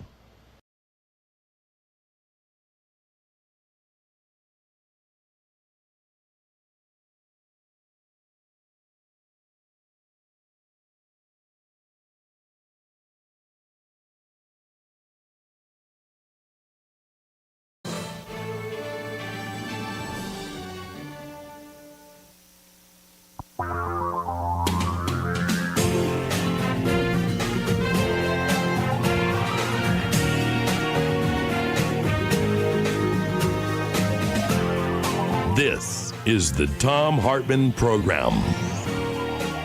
Welcome to the second hour of our program. A lot to talk about today, and in this program is this. Well, actually, let me get to that in just a second. I just have to share with you a funny. I saw this on the internet. It's a tweet by Dr. Dana Menard, and Dana writes, "The cat who was completely obsessed with my bump when I was pregnant is quite uninterested in the baby now that she's out." And then she adds, "It's a weird way to find out that my cat is a Republican." I thought that was just great. All right, Paul Krugman, of all people, well, not of all people. Paul's pretty good, you know, not only is he a Nobel Prize winning economist, but he's a pretty good progressive. In fact, Paul joined us on the Air America cruise back in, I think it was 2000, something like that. He and I debated whether or not we should have free trade. He was in favor, I was opposed. It was interesting. I don't think he was real happy with me. But he's a nice guy. And a very, very smart man. And I have a lot of respect for Paul Krugman and his writings. And he's now talking about how Florida, and this is just weird, right? Florida just banned selling meat that was grown in the laboratory, although it's not actually grown in a laboratory. It'd be grown in, you know, big meat factories, basically, because they're trying to protect the Florida meat farmers, the ranchers, whatever they call themselves. And, you know, it appears, I mean, lab-grown meat is now a thing. It's real. And it will probably be showing up in substantial quantities in the next year or two in stores. It's just a matter of getting it to scale and making it cheaper than you know, regular meat. And the difference, apparently, you know, I don't eat meat. I literally have not eaten a piece of red meat since I was 16 years old, or since I was probably 15 years old. And I think that that's probably something that I can credit my reasonably good health with. Never thought I'd live past 30, but here I am. But in any case, what I'm understanding is that from people who are meat eaters, that lab-grown meat is absolutely indistinguishable from regular meat. But the big plus of it is that it's very lean. It doesn't have the fats. It doesn't have anything close to the level of saturated fats that real meat does. It also doesn't have the pesticides that cows get from, you know, eating their grass, their grains and things. It doesn't have the you know, heavy metal. I mean, just all the stuff that accumulates in the bodies of any animal when they, you know, it takes probably 30, 40 pounds of grass to make 1 pound of meat. And I don't know the numbers, but, you know, it's probably somewhere in that neighborhood, maybe a lot more actually. And those compounds accumulate. Now, that doesn't happen in lab-grown meat. It's essentially pure. You know, the bottom line is it's healthier. And also, you know, the number one cause of climate change right now is transportation. The number two cause of climate change is building heating. And I might have those two backwards. You know, it might be 1 and 2 are reversed. The number 3 cause of climate change worldwide is animal agriculture. Because it's just, you know, it's very, very intensive stuff, and it uses enormous, I mean, just, you know, making fertilizers. They make a lot of fertilizers they make out of natural gas. You've got, growing, transporting, all the tractors and everything running on gasoline and whatnot. So it would be good for the planet, too. But this, as Paul Krugman writes, Florida has banned making and selling meat that's grown in a lab, a move several other states are considering amid worries about consumer safety and concerns that the technique could hurt the beef and poultry industries. And that's the bottom line. And Krugman says this new Florida law is a perfect illustration of how crony capitalism, culture war, conspiracy theorizing, and rejection of science have merged. Ground together, you might say, in a way that largely defines American conservatism today.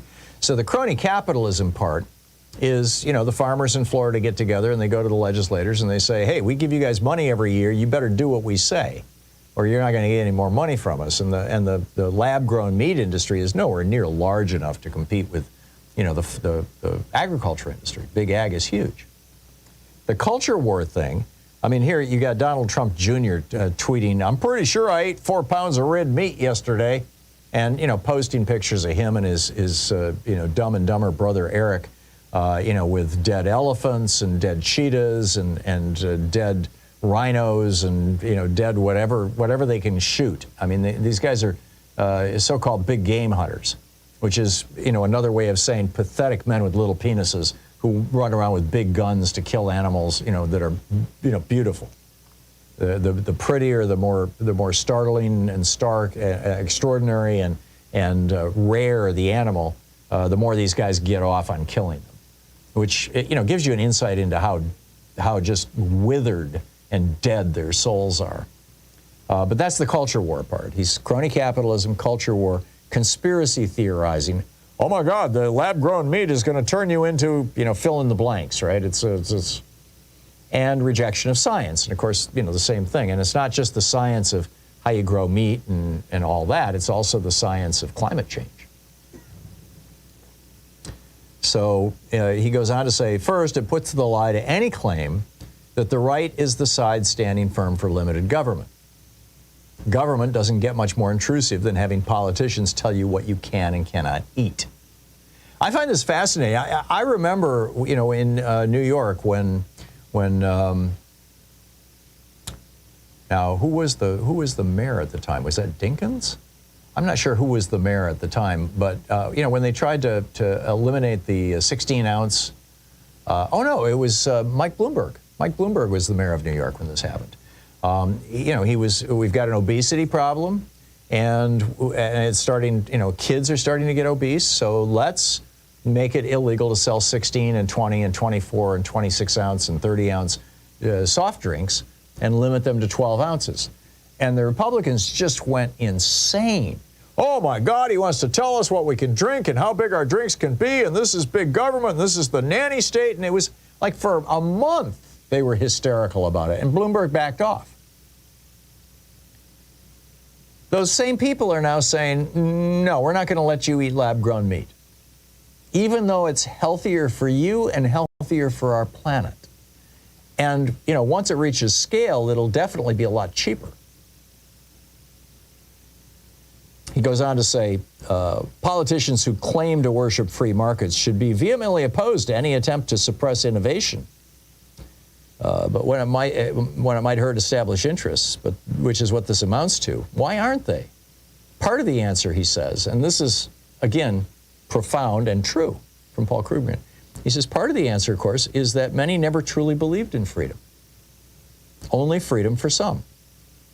Beyond that, however, meat consumption, like everything else, has been caught up in the culture wars. Real men eat beef. We've seen these ads. Not some liberal substitute, right? So I just thought that was a story that was really, Republicans have done such a good job of promoting themselves as limited government. All they mean when they say limited government is that they want to cut programs that help working class and poor people that cost the federal government money that has to be paid for with taxes on billionaires. That's all they mean. They want a limited government in as much as they don't want government to do things that help people like you and me, because some billionaire is going to have to pay for it with his taxes, or pay for some small part of it, actually. And, therein is the truth. The whole limited government thing is the lie. So let's just be clear about this, okay? And put to bed this stupid, it's just like they're saying they're pro-life. No, they're not pro-life. They're pro-pregnancy. They're pro-birth. But once a baby's born, as I opened this segment, once the baby is born, Republicans don't care. They don't want to feed them. They don't want to house them. They don't want to provide them with medical care. They don't even want to educate them. This is the Thom Hartmann Program. 15 minutes past the hour. I'll be right back. Trump just got a huge warning sign in Indiana. I have to tell you about that. I'll be picking up your calls.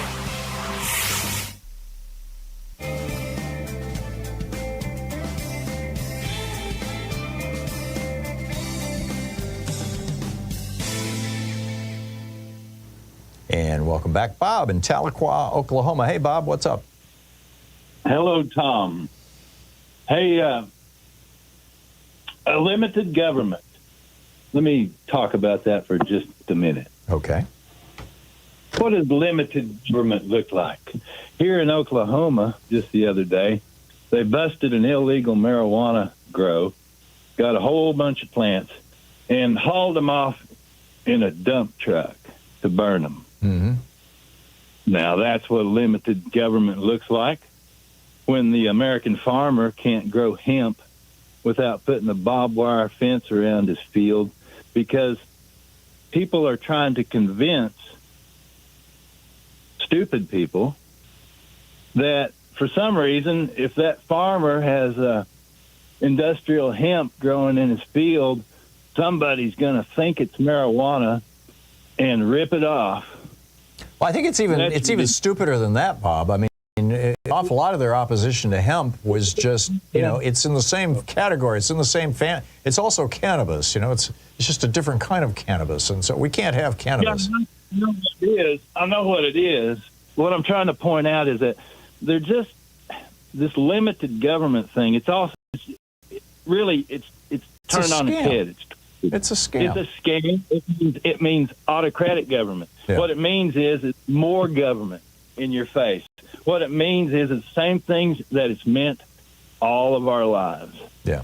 And it's getting worse and it's worse. Now, I want to go to the subject that I really called about, which is we keep getting spooked by people about this so-called limited government who can't protect us from a bunch of they can't protect us from fascists threatening us at the voting polls. Now, what in the world is going on there? Why wouldn't the local election people, the state election people, and the local police forces proudly come out and say, you have no fear to come vote. We will be there to protect you. Because Republicans don't want people to vote. What they know is that as voter turnout goes up, Democratic victories go up. As voter turnout goes down, Republican victories go up. I think people understand that. I think what people don't get is going back to the question that I asked.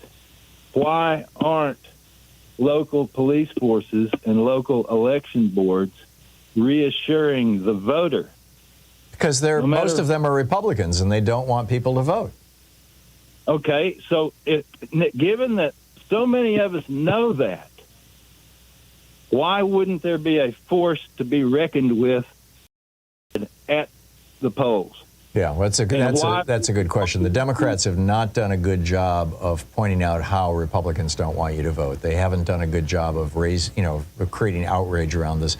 Republicans have taken this lie that there's election fraud and turned it into a national meme that everybody can recite. And Democrats have not done the same thing. They have not. And part of it is that they just don't have the media vehicle to get a meme out there.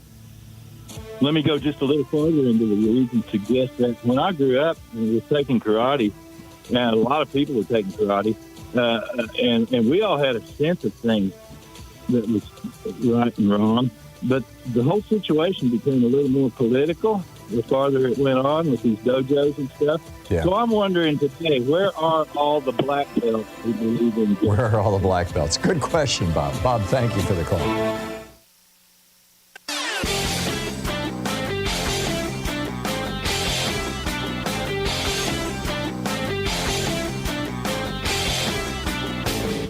Change starts with you. You can be calling your Democratic or Republican representatives to let them know what you think by calling 202-224-3121. It's the Capitol switchboard. It'll get you right through to them. You know, one of the grand questions that political scientists have been scratching their heads over for years in America is, why do right-wing billionaires fund anti-black history movements? Why are they pouring money into these people? Why are they funding anti-trans movements? I mean, what does this have to do with being a billionaire? Well, it turns out it has a lot to do with it, and here's why. Almost 30 million Americans lack health insurance. 37 million of us live in dire poverty. 1 in 5 of us are illiterate. 1/4 of Americans suffer from a diagnosable mental illness and can't get treatment. 316 people are shot every day in America. 44% of us carry student debt. And the billionaires don't want to pay income taxes to deal with any of these problems of society. That's the real issue. If they can get us fighting with each other over black history or over trans people or kids, they win. Then we're not talking about taxing them, raising their taxes to where they should be. There's a whole rant about this over at HartmannReport.com that you can read and see all the stats and all the hot links. Check it out.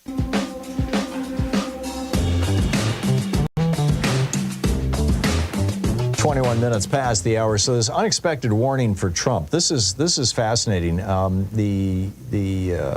Yesterday, Indiana had a primary, and when the results came in last night, now on the Democratic side, I believe that President Biden was unopposed.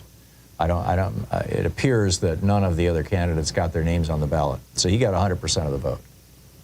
But Donald Trump was, Nikki Haley was still on the ballot. Now, just to be clear, Nikki Haley has said, "I'm no longer running. Don't vote for me." In fact, I believe that she's endorsed Donald Trump. And yet, 22% of the people who showed up to vote in Indiana yesterday voted for Nikki Haley in the Republican primary. That is not a good sign for, what did Stormy Daniels call him in the tweet that got read aloud in the courtroom yesterday, the orange turd? Not a good sign for him. I won't say that word again. My apologies. The other one is that there's a Republican, Victoria Spartz, S-P-A-R-T-Z, who is a member of Congress. She's a first-term member of Congress, a freshman member of Congress, and she's actually a Ukrainian immigrant. But she's a Republican, and she's gone, full-on right-wing and embracing Trump and the whole bit, to the point that when the Ukraine aid package came before the House of Representatives a couple of weeks ago, she voted against it. She voted against support for the country where she has family, which is bizarre. I mean, voting with Putin. But anyhow, that should have gotten her, a lot of Republican votes in theory, right? But she only got 39% of the vote in the primary. Now, that was enough for her to hang on to her seat. I mean, she will remain in Congress. It's a red district, so winning the primary means you win the general election. But 39%, and by the way, she spent $700,000 of her own money in the last 2 weeks of the race because the polling was showing, how badly she was doing. This is suburban Indianapolis. So, keep in mind, Indiana gave Trump a double-digit margin, over 10% in 2016 and in 2020. But Tuesday night, even though Trump won all of the state's 58 delegates, Nikki Haley posted above 30-point performances in Indianapolis, Marion County, and Hamilton County, which is an affluent suburb to the south of Marion County. Now, this might have something to do with it. I mean, Vice President Mike Pence was the governor of Indiana, and before that, he was the congressman from Indiana, and before that, he was a talk show host in Indiana. This is a right-wing talk show host. That's how Mike Pence got. Before that, his family owned a bunch of kind of 7-Eleven type convenience stores. They were called Tobacco Row. That's why in 2000, Mike Pence wrote an op-ed for an Indiana newspaper saying that there's no proof that tobacco causes cancer.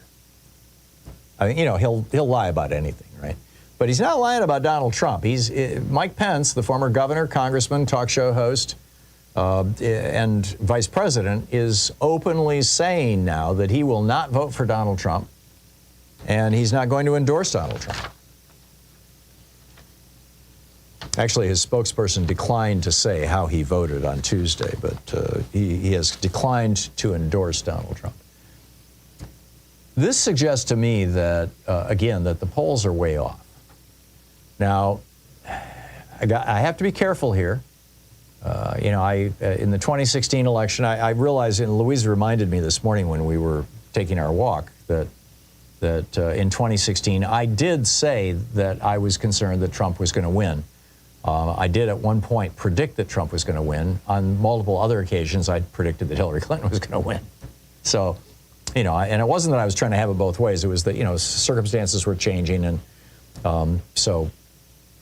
but I'm not running around saying, oh, I accurately predicted 2016. But the point is that, this is a very tight race. It was a tight race in 2016. It was a tight race in 2020. Joe Biden won by 80,000 votes in 4 states, maybe 5 states.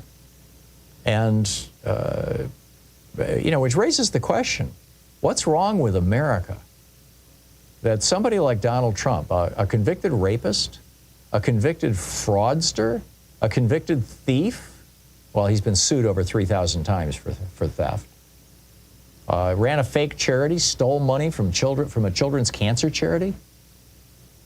I mean, if Joe Biden had done even one of any of those things, he would be politically toast. It would be the end of his career. Sleeping with a porn star and a Playboy bunny and paying them off to stay quiet. And now, sitting in a courtroom, ranting. What's wrong with this country? How can we even consider? Gary Hart got knocked out in the Democratic primary because he got a picture taken with a woman on his lap. I'll be back with your calls right now. You're listening to the Thom Hartmann Program. Call 202-808-9925. What say you? Back with your calls in just a moment. Nikki Haley, 21.7% in Indiana last night.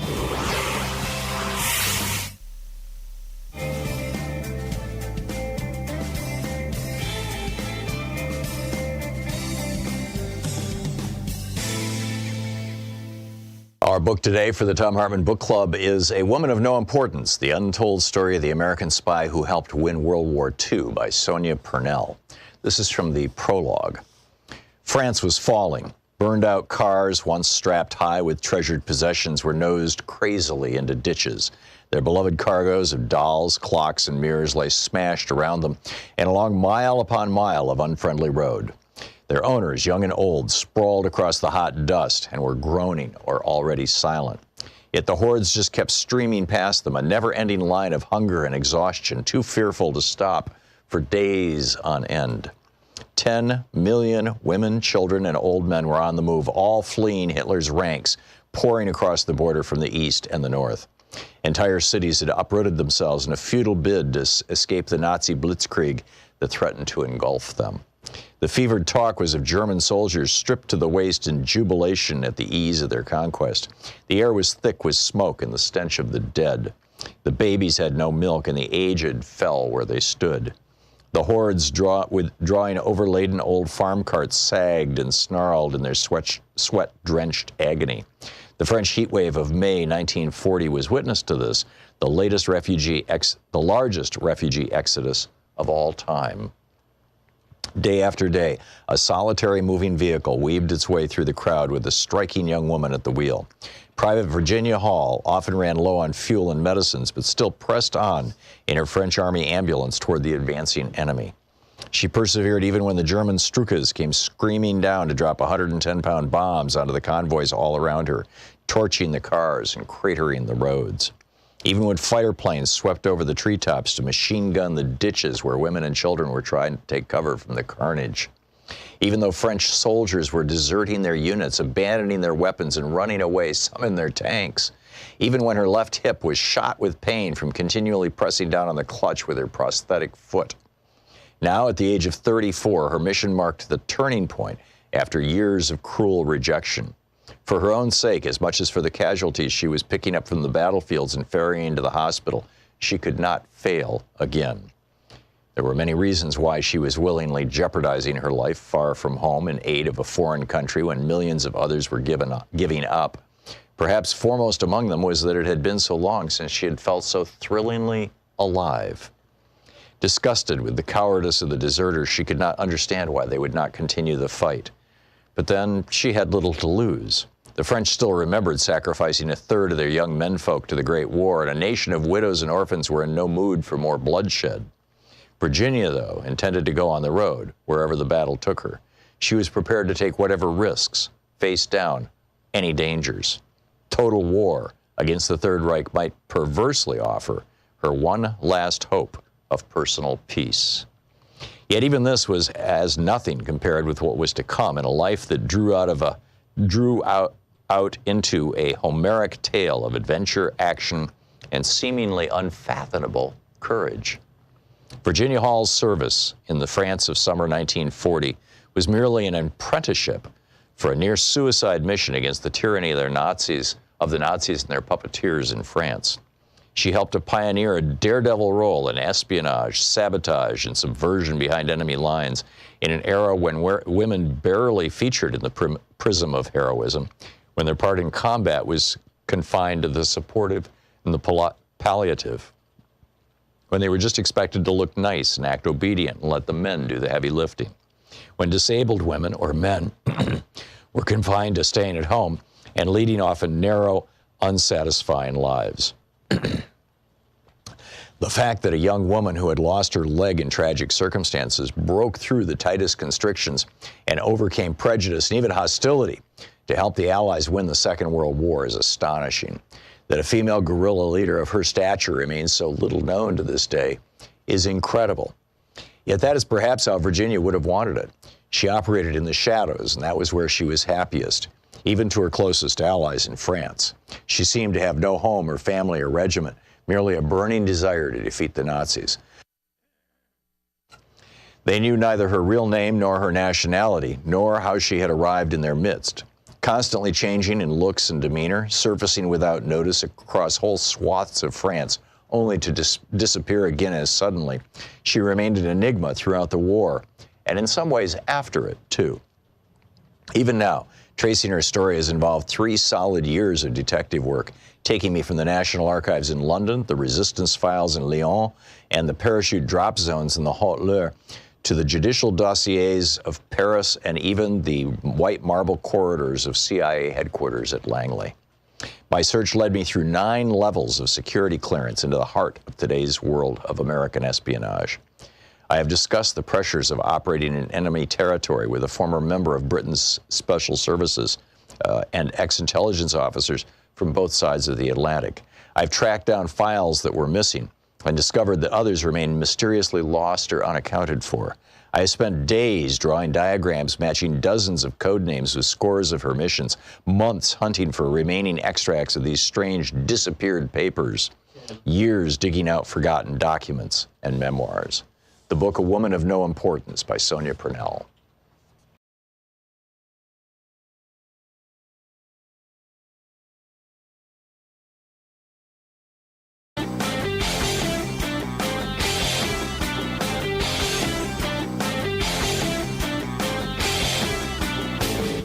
Hey, if you like the rants that I open the show with every day, they're typically published over at HartmannReport.com. Check it out. So every time we have an election, I mean, most recently we saw this in 2022, Putin and Mohammed bin Salman, Russia and Saudi Arabia, start raising the price of oil, basically to stick it to the Democrats, hoping that they can lose power. I mean, it worked in 2022. They got their majority in the House of Representatives. And you'll recall all those $6 gasoline and $5 gasoline and everybody squealing about it and the little stickers they were putting on pumps with pictures of Joe Biden saying, I did this. Well, they're preparing to do it again. They've cut production, Saudi Arabia and Russia, and it's going to get a whole lot worse over the course of the next year as we're heading toward 2024. So what can we do about this? Well, I have a very specific proposal, and by the way, 70 different environmental groups have joined in this, along with Senator Ed Markey and several members of Congress, and that is to ban the export of American-produced crude oil. Make America energy independent, and we control the price. There's a piece about it over at HartmannReport.com. Check it out.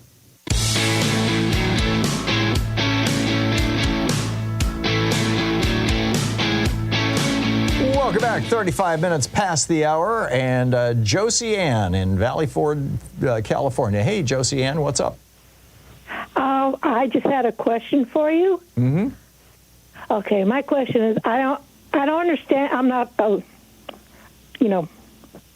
not a college graduate or anything, but the expression from the river to the sea, I don't know why everybody gets upset about that saying. I don't understand it. There's Israel's borders on the east side is the River Jordan, and on the other side of the river is the country of Jordan, and on the west side is the Mediterranean Ocean, the sea.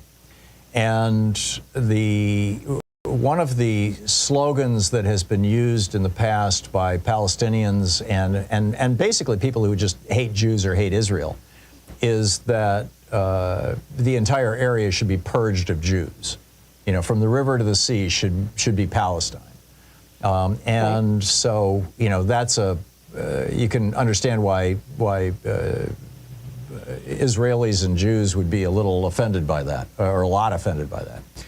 On the other hand, the phrase has been also used by, and is currently right now being used by people like Ben Gvir, these people in these right-wing folks in Netanyahu's cabinet, who are saying that from the river to the sea should be entirely Jewish, and that all of the Palestinians should be purged. They want the 20% of Palestinians who are Israeli citizens to be expelled from Israel, and they want all of the Palestinians who are on the West Bank, and the West Bank is up against the Jordan River, and Gaza is up against the sea. They want all of them purged. And so you've got both Palestinian and Jewish ideologues, or whatever you want to call them, who are using this phrase as a way of basically calling for genocide, or at the very least, ethnic cleansing, displacement.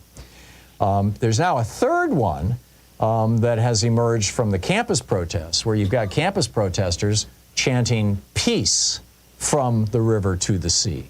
In other words, let's live together. Let's create a two-state solution between the river and the sea. And, you know, let Palestinians have their own country in Gaza and on the West Bank. So it's gotten complicated, and no one really owns that phrase, but that's where it all came about. And but I'd say for the last 30, 40 years, by and large, the phrase has meant essentially kill all the Jews or expel them from the region, and that's why it's considered so offensive. Answer your question, Josie Ann? Yeah, but the other thing is, I'm kind of tired of hearing about, when they talk about what's going on over there in Gaza, and we got to get to Hamas, we got to get Hamas.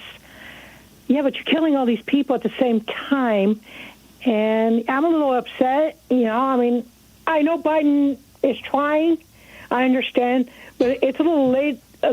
His effort. Now he's kind of keeping some of the weapons away from them, but a lot of them, actually.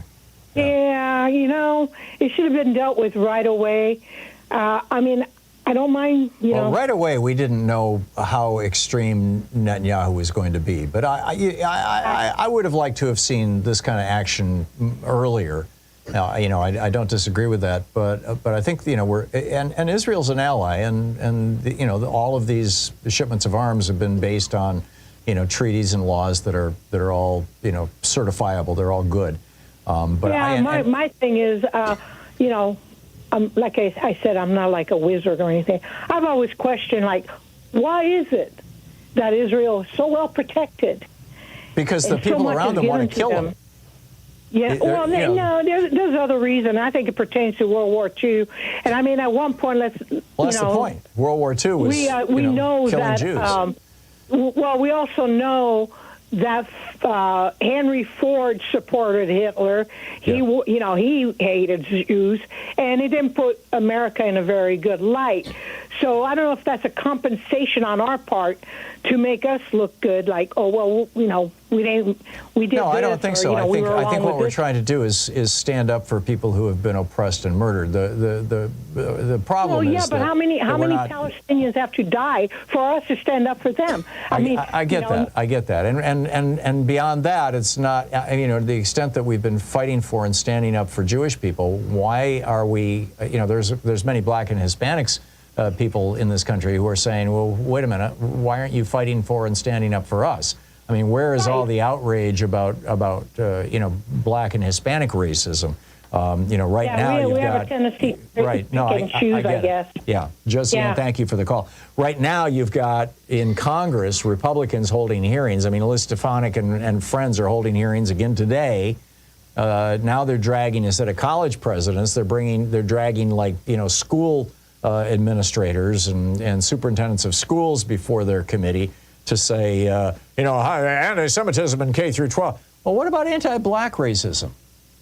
I mean, that's also a major problem in the United States. In fact, I'd say it's probably arguably a much larger problem. It certainly has been over the long term a much deadlier problem and continues to be in many ways. But of course, you'll never hear a Republican concerned about anti-black racism. Ari in Eureka, California. Hey, Ari, what's on your mind today? Hi, Tom. So every time you have a representative on answering questions, people always call in and say, well, why don't we get the word out? Why don't we get the word out? And as much as I would love to see the Thom Hartmann coffee store chain across America, I think a better idea is progressive troll farms. I think the only way you can counter troll farms is with troll farms. Is someone doing this? And if they're not, why not? That's a great suggestion. Get one of these very wealthy people. I mean, it doesn't cost a lot. That's why Russia's doing it. It's a very, very cost-effective way of altering public perception. The big challenge right now, Ari, is that the algorithms for both Facebook and Twitter or X have clearly been tweaked to favor right-wing propaganda or trolls and diminish left-wing. But, if they could pick up a following, I like that. Yeah, we need more traffic. I mean, if we have more traffic, the algorithm is going to change. Because money. Maybe. I mean, Zuckerberg was having secret dinners with Trump. Elon Musk is openly supporting Trump and right-wingers. Maybe, that's an interesting thought. Ari, thank you so much for that. Sign me up. I'll work there. Okay, there you go. Ari, thanks for the call. Jonathan in Santa Monica. Hey, Jonathan, what's on your mind today? Oh, hi. I got a few things on my mind. A brief comment about those troll farms, though. Before Twitter became X, there was a cover-up of the Hunter Biden. No, Hunter Biden.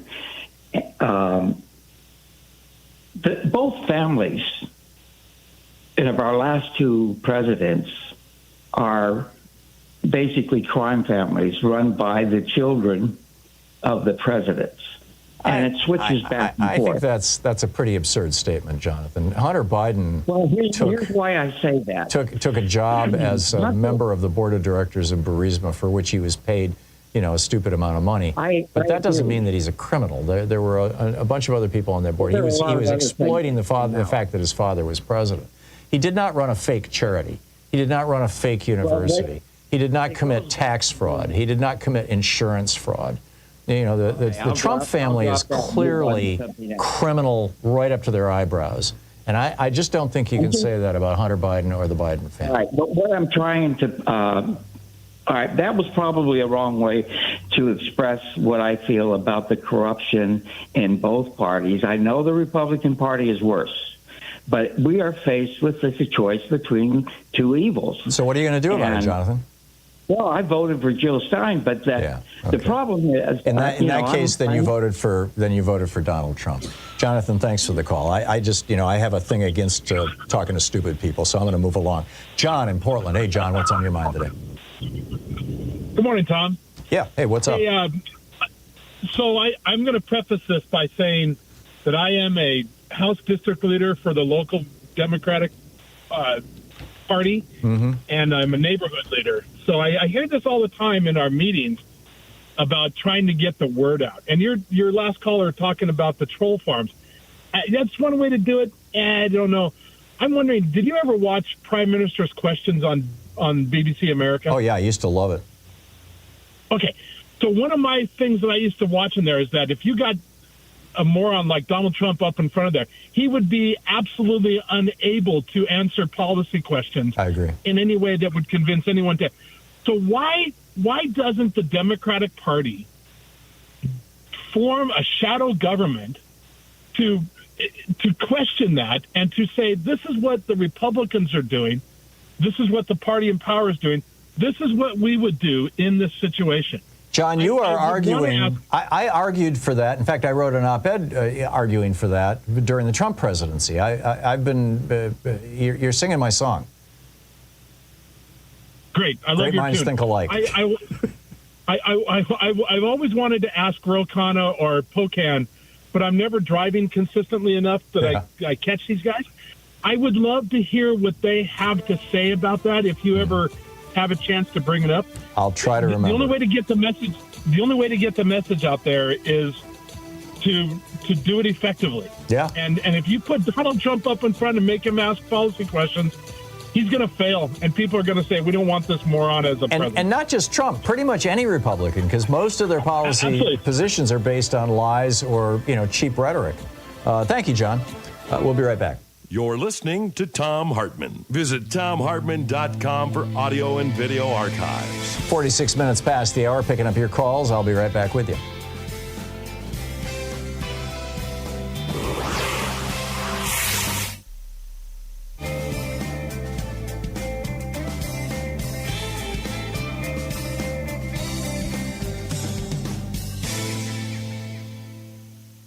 And welcome back. Carolyn in Lawton, Oklahoma. Hey, Carolyn, what's on your mind today?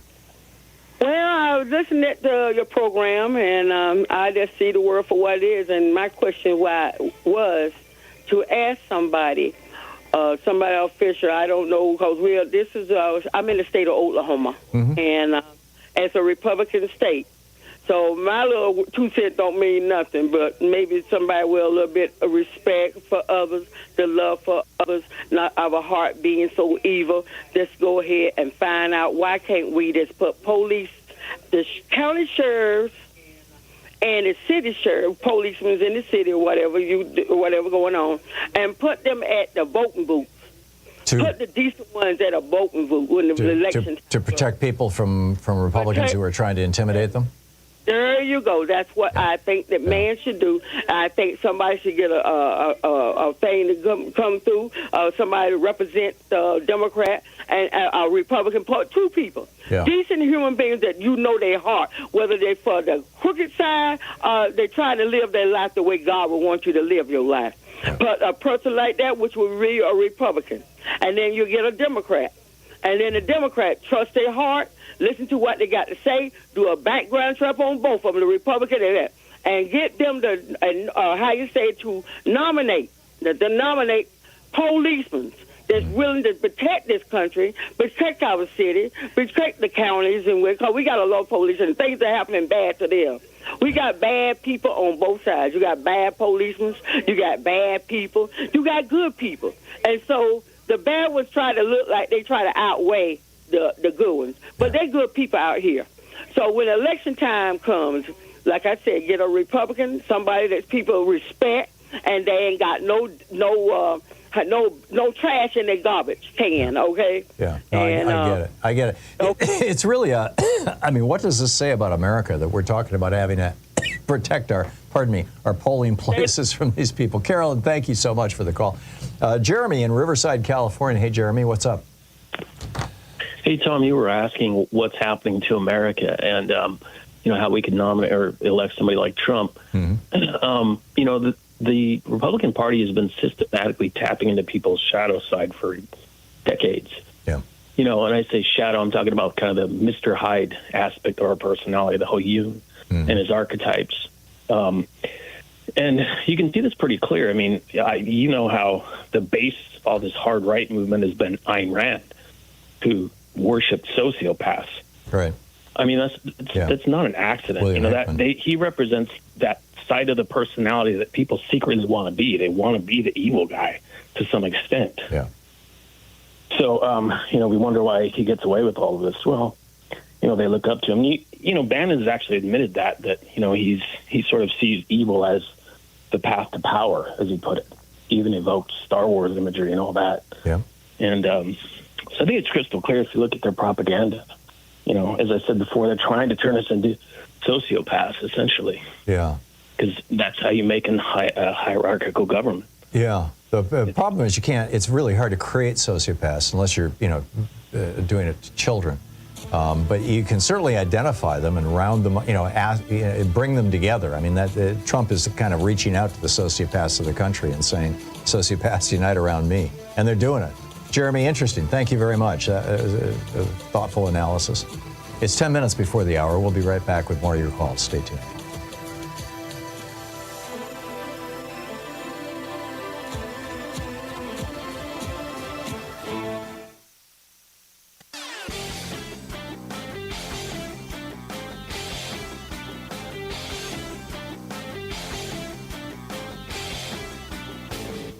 Help support progressive radio. If you're listening to us on a commercial station, call their advertisers and let them know you're listening. If you're listening to us on Pacifica, or one of our many nonprofit stations, please support them when they do their fundraising drives. Thanks for supporting Progressive Talk Radio and tag you're it. Back in 1968, when Lyndon Johnson was president, Earl Warren resigned from the Supreme Court. He was a liberal, even though he had been appointed by Eisenhower. Johnson wasn't able to replace him, in part because of Republican opposition in the Senate. And so when Nixon came in, he had this opening, but he wanted to have two openings. He wanted to get rid of Abe Fortas, who was the most liberal member of the court. So he had his Attorney General, John Mitchell, start an investigation into Abe Fortas's wife. Now, there was nothing there. There was no smoke at all. She had done absolutely nothing wrong, and history has proven that. But they were going to drag her before a grand jury and possibly before Congress and just, drag her through the mud. And this caused Abe Fortas to resign, and that gave Nixon two openings, and that's how the court turned to the right. I'm suggesting that Democrats should do the same thing with Justice Thomas. I've got an op-ed about it at Hartmann Report. You can read it over there. Check it out.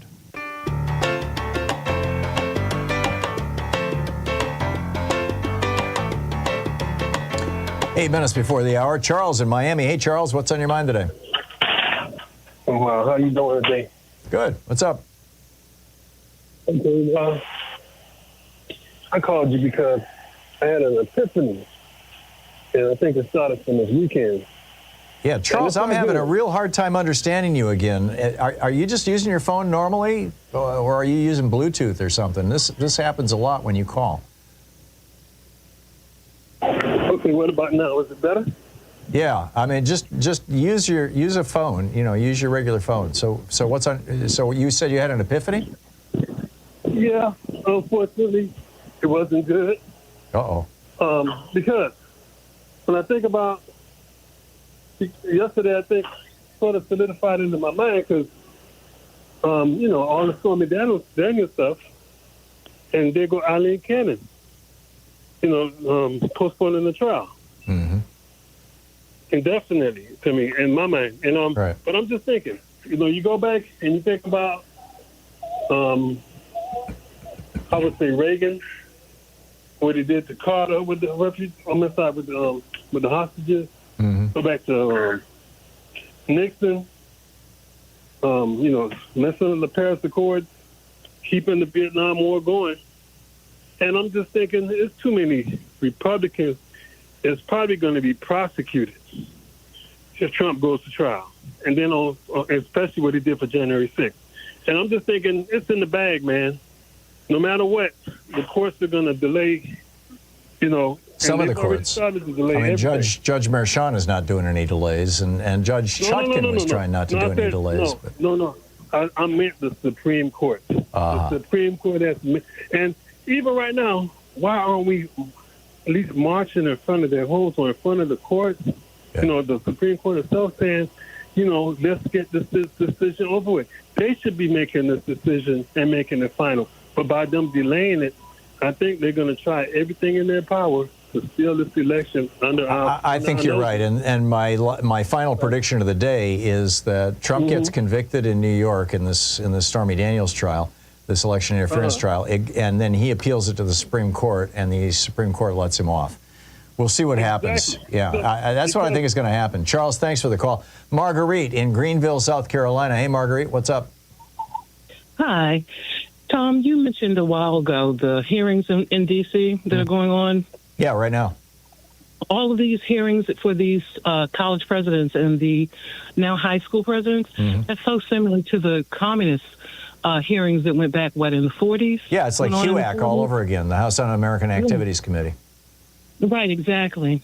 And they are intimidating these people. Oh, yeah. Yeah, I mean, look at what happened with the president of Colombia. They terrified her, and she just caved and said, okay, I'll bring in the cops. We'll do the whole brutal thing. Yeah. And the lady from Harvard quit. Yeah. So, I mean, I know there was other circumstances, but the effect was that she quit effectively. After that. So yeah. I just wanted to point that out. Yeah. Well, thank you. You did a good job of it. I appreciate the call. Thank you, Marguerite. Paul in Chicago. Hey, Paul, what's on your mind? Yeah, hi there. Thanks for taking my call. I'm fed up. I'm tired. I'm really disgusted, frankly, by the justice system in the fact that now we're hearing that the judge in Florida has postponed the trial indefinitely, and the prosecutor, what I'm most upset about is that the special prosecutor who threatened a month ago to file for a writ of mandamus against this judge has done nothing. Well, we don't know. I mean, she just did the indefinite postponement yesterday. So, give Jack Smith a week. Oh no, but he was going to do it. He was going to do it when they didn't get the results of those rulings a month ago. Yeah. And it's not just that. It's the judge in New York the other day literally told Donald Trump's attorney and Donald Trump that, you're the former president of the United States and you could be the president again, and then wouldn't throw him into jail for contempt. I mean, it's like they're favoring this man, and it's just corroding the rule of law in this country. That I completely agree, Paul. I completely agree. And hopefully we'll get past this and we can recover from it. Paul, thank you. Yes, well said. We'll be right back. You're listening to Thom Hartmann.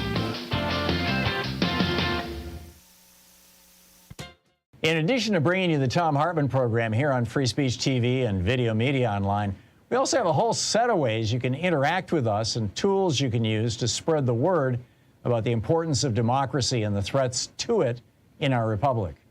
First, there's your daily homework.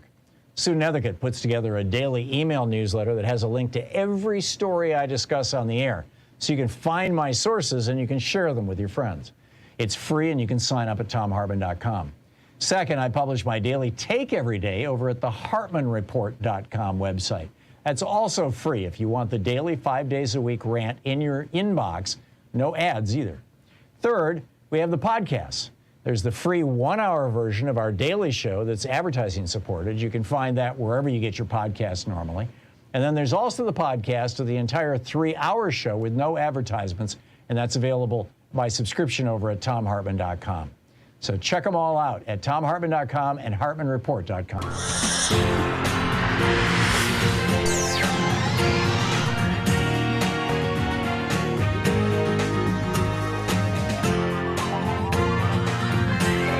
We say fight back!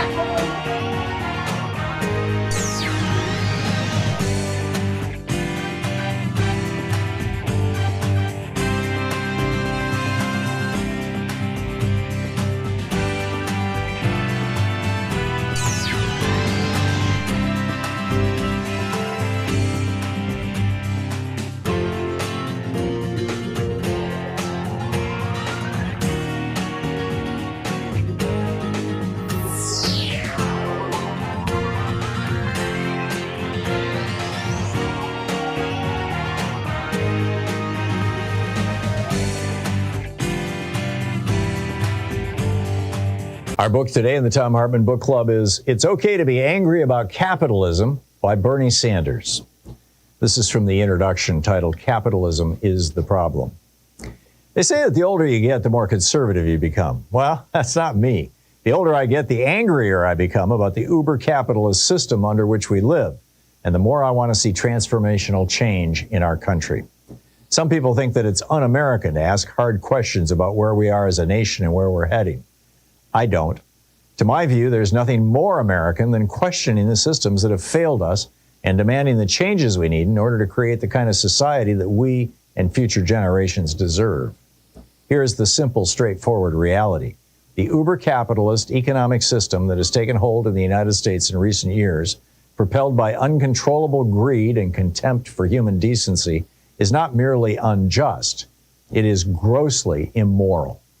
We need to confront that immorality boldly, bluntly, without apology. It is only then that we can begin to transform a system that is rigged against the vast majority of Americans and is destroying millions of lives. Confronting that reality and mobilizing people to bring about the transformational change we need is not easy. And that's why I've written this book. We need not only to understand the powerful forces that hold us down today, but equally important, to have a vision as to where we want to be in the future. It's my strong belief that in the wealthiest country in the history of the world, with exploding technological progress that will greatly increase worker productivity, we can finally end austerity economics and achieve the long-sought human dream of providing a decent standard of living for all. In the 21st century, we can end the vicious dog-eat-dog economy in which the vast majority struggle to survive, while a handful of billionaires have more wealth than they could spend in 1,000 lifetimes. Let's be clear. While the middle class continues to decline, the system we have today is doing extremely well for the people who own it. These oligarchs have enormous wealth. They have enormous power. In fact, for the 1%, things have never been better. They have their mansions all over the world, their private islands, their expensive art, their yachts, their private jets. Some of them have spaceships that someday may take them to Mars. These oligarchs like the way things are going, and with unlimited resources at their disposal, will do everything possible to defend what they have and maintain the status quo. Yes, we live in a democracy, but they own that democracy. They spend tens of billions of dollars on campaign contributions to both major political parties in order to buy politicians who will do their bidding. They spend billions more on lobbying firms to influence governmental decisions at the federal, state, and local levels. That is why, over the last 50 years, we have consistently seen public policy that benefits the very rich at the expense of everybody else. Yes, we have freedom of speech and a free press, but to a significant degree, the oligarchs own that media. That is why the personalities they employ on TV, radio, newspapers, and social media don't ask embarrassing questions and rarely raise issues that will undermine the privileged positions of their employers.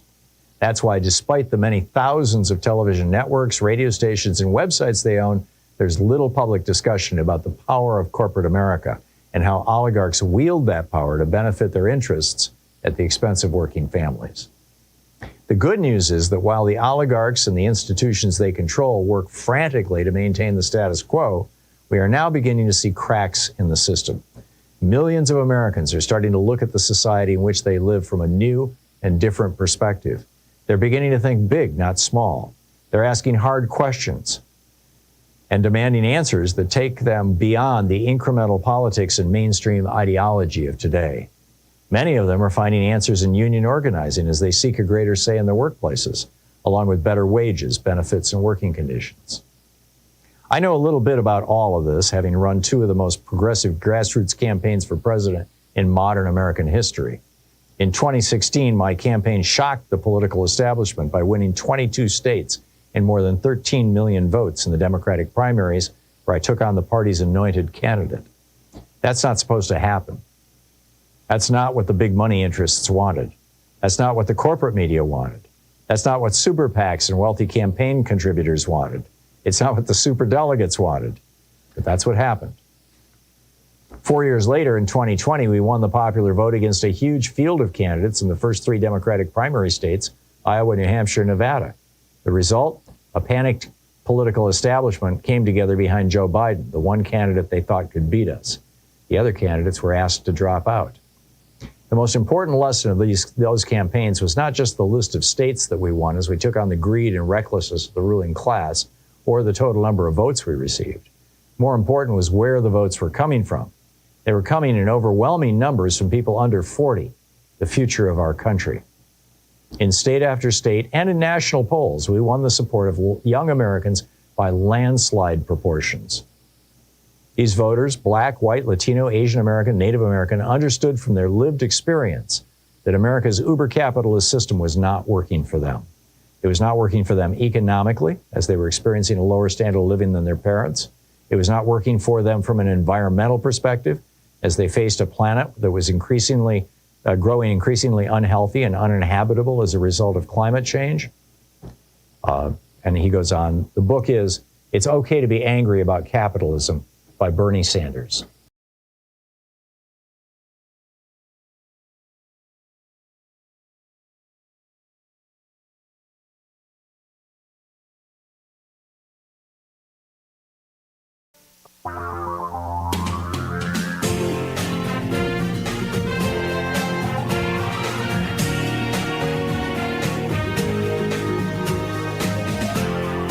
This is the Thom Hartmann Program. Hey, welcome to the third hour of the program. On the line with us, our old buddy Alex Lawson, the Executive Director of Social Security Works, socialsecurityworks.org or strengthensocialsecurity.org, ALaw202 or SS Works on Twitter. Alex, welcome back. I understand that the trustees of Social Security and Medicare, and you can tell me exactly how what the proper title is for these folks, just released a report about where we're at, how solvent these programs are, how they're doing. What did we learn? Every year, it's the same thing. We learn that Social Security works. It should be greeted, the trustees' report should be greeted with great cheers and hoorays every year that this program is so incredibly well managed that we look out 75 years to 2099 to make sure that it's going to be there for us. And it will. It will be there for us. This year, Tom, I've been watching these trustees reports for many years. This was the best trustees report that I've ever seen. There's no way that you can get around the fact that the labor market is booming. Wages are going up. And that has strengthened both Social Security and Medicare's fiscal outlook. What that means is the trust fund in Social Security gained one more year to 2035, and the Medicare trust fund gained 5 more years. But if you were just to read the headlines, which is what most people do, the Washington Post said Social Security running out of money in a decade. Right. What? Social Security can never run out of money. It has a dedicated revenue stream. But that's the lie. They want people to think they're going to get zero. The truth is that in 2035, the trust fund, which is basically the baby boomers pre-funding their own retirement, will be exhausted. And the reason that that's a little bit early than the projections from 1983 is because of the increase in wealth and income inequality. But what it means is in 2035, there's an automatic 17% benefit cut. So 83% of benefits will be paid if Congress does nothing. That's trillions of dollars, Tom. That's absolutely not running out of money, or the AP said the go broke date. Imagine just your casual person reading that. They believe that Social Security is going away in a decade. And you know this, but why does the billionaire-owned Washington Post push this propaganda? Because the Republican plans are to cut benefits by 21% right now. And if you compare that to a 17% cut, you're like, no deal. But if you don't think you're going to get anything, then you'll be willing to accept less than you're owed. And that's the con that the billionaires are always playing on us. What the report said is the Biden economy is actually booming. The labor market is so strong. If we could get corporate greed under control that they say is inflation, the wage growth has been phenomenal. And it's been so good that it extended the solvency of the Social Security Trust Fund, which is super rare. But you wouldn't know that reading the press. The way I say it is we had a decade to tax billionaires to expand Social Security. Now we have 11 years, Tom. We have 11 years where we're going to build our power and address the simple problem, which is not Social Security. The trustees report, it makes it abundantly clear that Social Security works.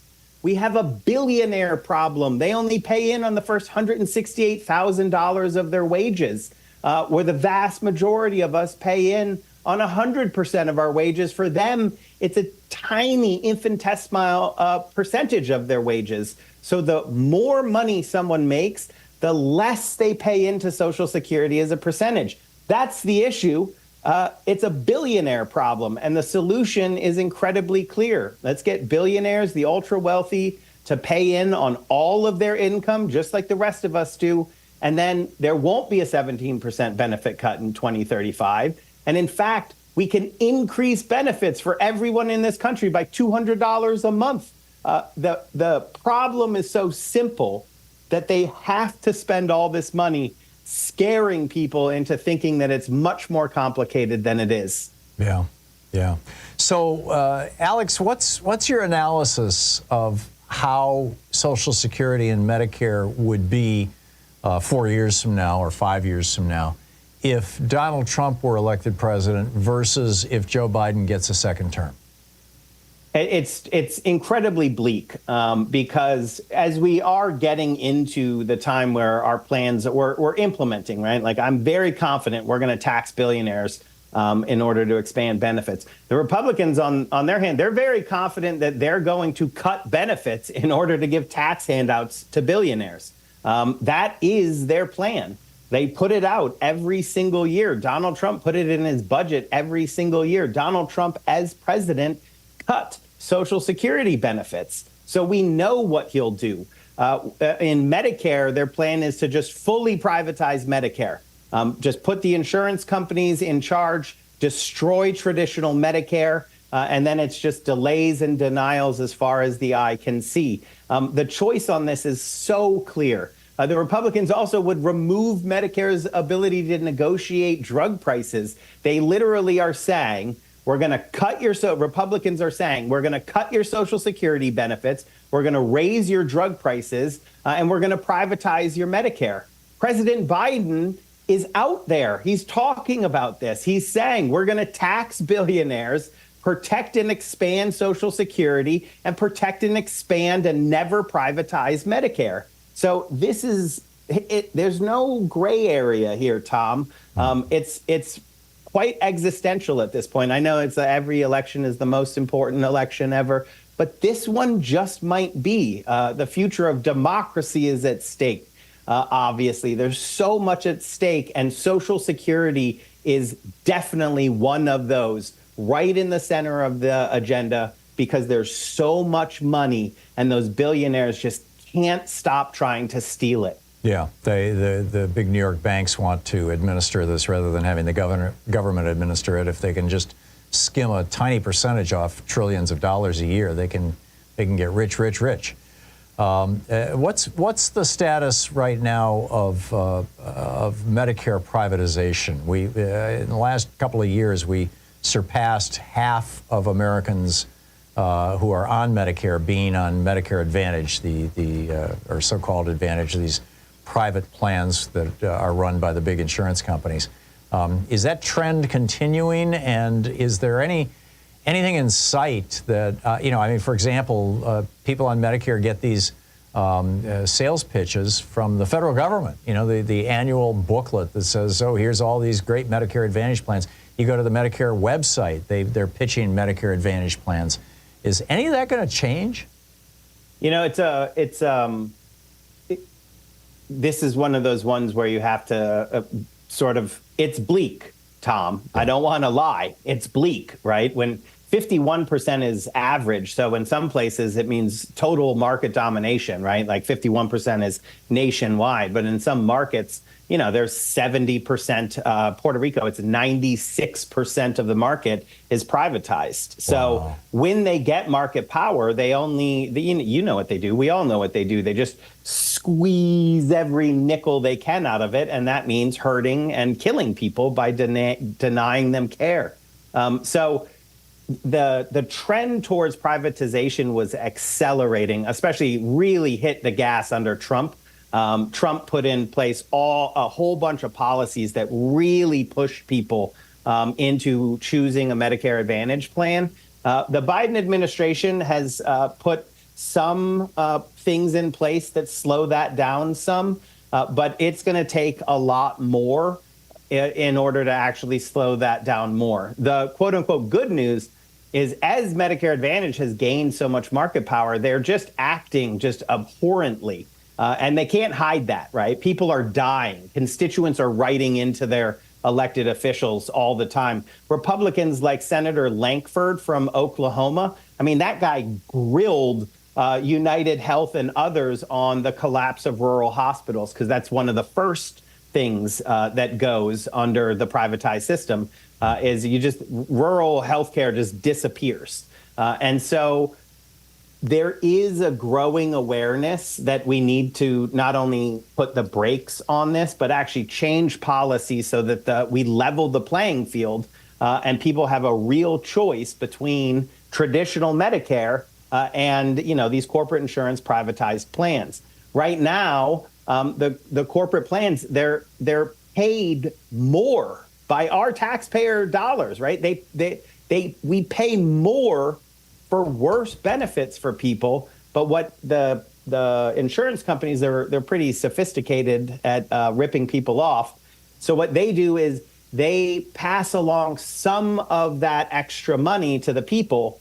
And so when people, it has the word Medicare in it. So people just assume that it's the same thing, right? They don't know that it's not the same thing, but it seems like it's just costs less. We need to do a lot more to educate people about the dangers, and we need some policy fixes that level the playing field. And that is going to take time. The trend is slowing. So that's the good news. It was accelerating into a fully privatized system. And now we are seeing a slowdown in that, but we need to reverse it. Yeah. Alex, we got 30 seconds. What can people do to help protect Medicare? Right now, I think the most important thing is get out the information that there's two choices. The President Biden and the Democrats, they're fighting to protect and expand Social Security and tax billionaires. They're fighting to lower prescription drug prices. They're fighting to protect and expand and never privatize Medicare. Trump is going to cut Social Security and give tax handouts to the billionaires. The Republicans in Congress have plans written down: raise your drug prices, cut your benefits, and privatize your Medicare. We need everyone to understand the stakes of this election. Amen. Alex Lawson, SocialSecurityWorks.org. Alex, thanks so much. It's always great talking with you. Thanks, Tom. Appreciate it. We'll be back with your calls. Stay tuned. It's 18 minutes past the hour. We'll be right back.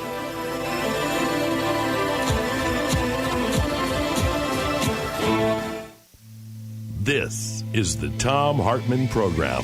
It's the place where smart people get their news, and I'll be right back with what's on your mind right after this.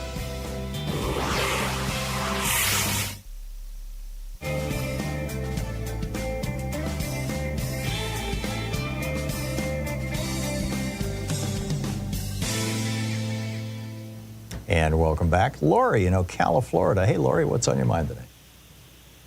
Hey, Tom, I've been thinking about outfoxing the fox. Okay. So I'm doing a little devil's advocacy here. I'm MAGA, and our elections are tainted, and the results are obvious. Democrats are winning. So we've made laws restricting who can vote and when, what voters can be given food and drink in line, who no longer deserves to be registered and on the ballot, and who shouldn't be voting at all. So I'm proposing a fail-safe method of guaranteeing the sacred vote for all Americans, especially the MAGA victims. I propose for 1 week, open all military bases and post offices to receive ballots. Open all town halls and county courts to receive ballots. Create a shuttle service to pick up all ballots of those with ailments, handicaps, physical, mental restrictions, and all students at any higher education facility that gets any government subsidies needs to be able to vote at that facility. This is really the only way to address the so-called election fraud. We need to remove the fraud. And this will, of course, be assisted by state National Guards. Okay. You realize that picking up ballots and delivering them to polling places or delivering them to drop boxes is now a crime in about half our states, in most red states. Oh, yeah. Yeah, but there is a really important thing to remember. We have mail-in votes that are now going to be criminalized if they're open the day after they were due to the election is over. Right. So everything that used to be illegal is now legal, and everything that used to be legal is now illegal. So we have to find a balance. And those poor MAGA people that can't get their vote in, I mean, you've got people in the villages in Florida that just can't make it to, they can't go and vote because they only have their golf cart to drive. So we have to have facilities that can pick things up for people, all people. Let's stress the MAGA people, and let's be smart Democrats. Let's make sure that we take their voter fraud on its face and we say, we are here to help support voting. We hear you, and we want to help you. It's not our fault that some students and some Muslims and some blacks and some whoever's get to vote. Also, we really want to push for the MAGA vote. Interesting. It seems like a more effective way to do all of this or accomplish all of this would be simply to say that we have an absolute right to vote. Right now, before government can take away your gun, they have to go to court and prove that you are not worthy of having a gun. But if they want to take away your vote, they just do it. If we simply made voting a right in the United States, like it is literally in every other developed democracy in the world, I think we would solve probably 95% of our problems. But I have a question. I have a question for you, Tom. Why is it that Republicans can say you can't vote, and that's it, that's the law, but Democrats can't fight? We need to be proactive here and change this. We need to become Mitch McConnell for the week. I get it, Lori. Fight fire with fire. Thank you very much for the call. It's 22 minutes past the hour. I'll be right back with more of your calls in just a moment. Stay tuned.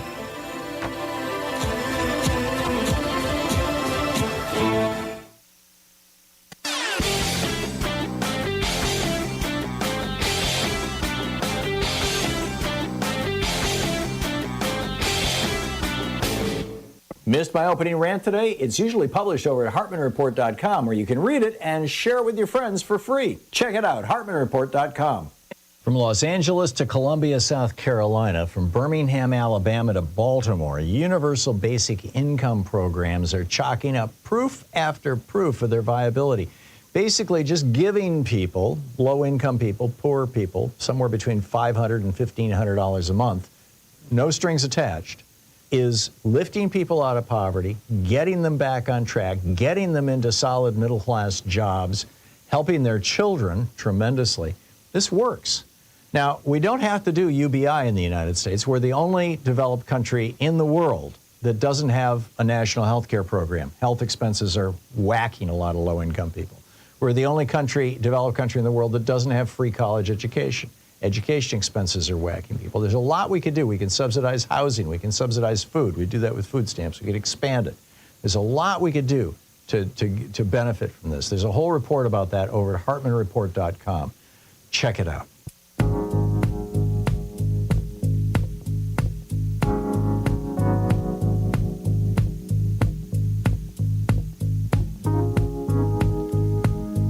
Welcome back. Picking up your calls here. Johnny in Fort Lauderdale. Hey, Johnny, what's on your mind today? Hey, how are you, Tom? Fine, thank you. What's up? There's something that we have to make sure that everybody remembers, because the media is not going to do this for us. If you remember the night of the debate with Hillary, Trump paraded a bunch of women in front of her who had accused Bill Clinton. You're right. There were 3 or 4 of them sitting in the front row of the auditorium. Yeah, I'd forgotten about that. Right. Yeah. And he did this knowing that he just paid off a porn star. Right. You're right. You're absolutely right. This guy's a piece of work. He really is. He really is. That's called chutzpah. You know? Yes. So, are you suggesting that if Trump and Biden debate, that Stormy Daniels should be sitting in the front row? Yes. I'm wondering, over 20 women have accused Donald Trump of raping them or sexually assaulting them. I'm wondering where they all are. I'm guessing that most of them are just kind of hiding out because they're afraid of ending up like Paul Pelosi. They don't want to be attacked by Trump's fascist minions. Having people come after them with hammers. But are you up on that? Do you know what's happened to all those women who claimed that he had raped them?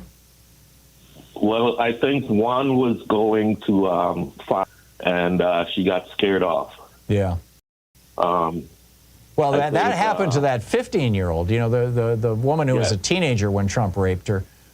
She came out and gave testimony and was ready to go to court, and then she and her family got threatened by one of these right-wing militia groups, and she went back on everything she said. She just suddenly, so. Yes, I'm wondering how all these women feel now that he paraded them in front of Hillary. How do they feel now with the latest event? Well, they were Republicans. They probably still feel fine about it. You're talking. I'm forgetting their names now. It just, Ken Starr is so politicized. Ken Starr and his assistant, Brett Kavanaugh, so politicized that whole thing. Johnny, thank you for the call. That it just got nuts. On the other side of this break, Bernie Sanders is going to drop by. He'll be just with us for about 10 minutes. And then on the other side of that, I'll be picking up more of your calls. So stay tuned. We're going to have a nice little conversation with Bernie, and then we'll carry on. We'll be right back. You're listening to the Thom Hartmann Program. Call 202-808-9925. Exposing the con in conservative. I'll be right back with you.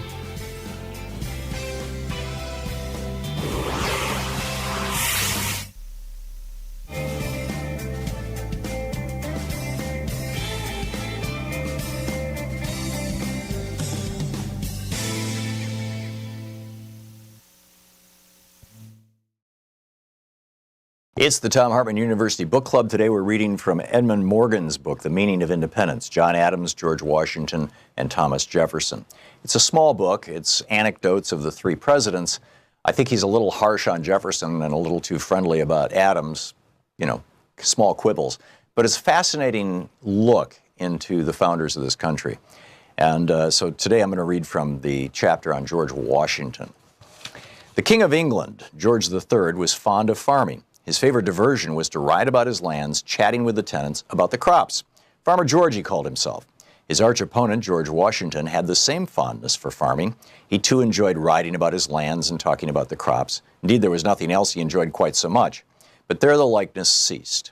And among the many other matters that differentiated King George Washington from George III, none was more striking than George Washington's greater reserve and dignity. George Washington would never have taken the liberty of calling himself Farmer George, nor would he have allowed anyone else to do so. Even his friends took care to keep their distance, and those who forgot to were apt to be brought up short. A familiar anecdote, though perhaps apocryphal, well illustrates Washington's customary posture toward himself and toward others. During a meeting of the Constitutional Convention in Philadelphia in 1787, a group of Washington's friends were remarking on his extraordinarily reserved and remote manner, even among his most intimate acquaintances. Governor Morris, who was always full of boldness and wit, had the nerve to disagree. He could be as familiar with Washington, he said, as with any of his other friends. Alexander Hamilton called his bluff by offering to provide a supper and wine for a dozen of them if Morris would, at the next reception Washington gave, simply walk up to him, gently slap him on the shoulder and say, "My dear General, how happy I am to see you look so well." On the appointed evening, a substantial number of people were already present when Morris arrived, walked up to Washington, bowed, shook hands, and then placed his left hand on Jefferson's shoulder and said, "My dear General, I am so happy to see you look so well." The response was immediate and icy. Washington reached up and removed the hand, stepped back, and fixed his eye in silence on Morris until Morris retreated, abashed, into the crowd. The company looked on in embarrassment, and no one ever tried it again. It seems a most un-American reaction, not the sort of thing that Americans like to see in the men they honor, certainly not the sort of thing one would look for in a leader of a popular revolution today. Yet Americans then and since have honored George Washington far beyond any other man in their history.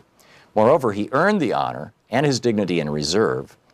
The aloofness that still separates him from us helped him to earn it. How this came about is part of the larger story of American independence, the story of how the American Revolution transformed some of the least lovable traits of a seemingly ordinary man into national assets. For besides his aloofness, Washington had other characteristics which at this distance appear less than admirable, but which served him and the nation well in the struggle for independence. Perhaps the most conspicuous of these traits, conspicuous at least in his surviving correspondence, was an unabashed concern for his own economic interest. Although Washington was fair in his dealings and did not ask favors of any man, he kept a constant, wary, and often cold eye on making a profit, ever suspicious, and not always without reason, that other men were trying to take advantage of him. Like most Virginia planters, he complained that London merchants were giving him too little for his tobacco or charging him too much for the goods he bought from them. When he rented to tenants, he demanded to be paid punctually and dismissed men's inability to meet their obligations as irresponsibility or knavery. If a man was so foolish as to try cheating him, he was capable of a fury that came through vividly in his letters, as when he wrote to one associate that, "All my concern is that I ever engaged myself in behalf of so ungrateful and dirty a fellow as you are." In operating his plantation at Mount Vernon, he inveighed endlessly against waste of time, waste of supplies, waste of money. "A penny saved is a penny got," he would say, or "many mickles make a muckle," by which he apparently meant that many small savings would add up to a larger one. Even in dealings with his mother, he was watchful, for he thought she had extravagant tastes. He was ready to supply her real wants, he said, but found her imaginary wants indefinite and oftentimes insatiable. Even after he left Mount Vernon in order to win a war and found a nation, his intense absorption with his estate persisted, somehow curiously out of place now and out of proportion to the historic events that he was grappling with. In the darkest hours of the war, and later during some of the tensest national crises, he took time to write to the managers of his plantation about making it show a profit. In early December 1776, for example, after fleeing across the Delaware with the remnants of his army, he sent home instructions to make do without buying linen for the slaves, as a price is too heavy to be borne with. And while he was president, his weekly directives to his managers far exceeded in length the documents he prepared for his subordinates in government. No detail was too small for his attention. In December 1792, while his cabinet was rent by the feud between Jefferson and Hamilton, he sent orders that Anthony's, this is one of his slaves presumably, sore toe should be examined, and if it requires it, something should be done to it. Otherwise, as usual, it will serve him as apprentice to be in the house half the winter. 3 months later, when Hamilton was under attack in the House of Representatives for alleged corruption in the Treasury Department, Washington was worried that Caroline, who was never celebrated for her honesty,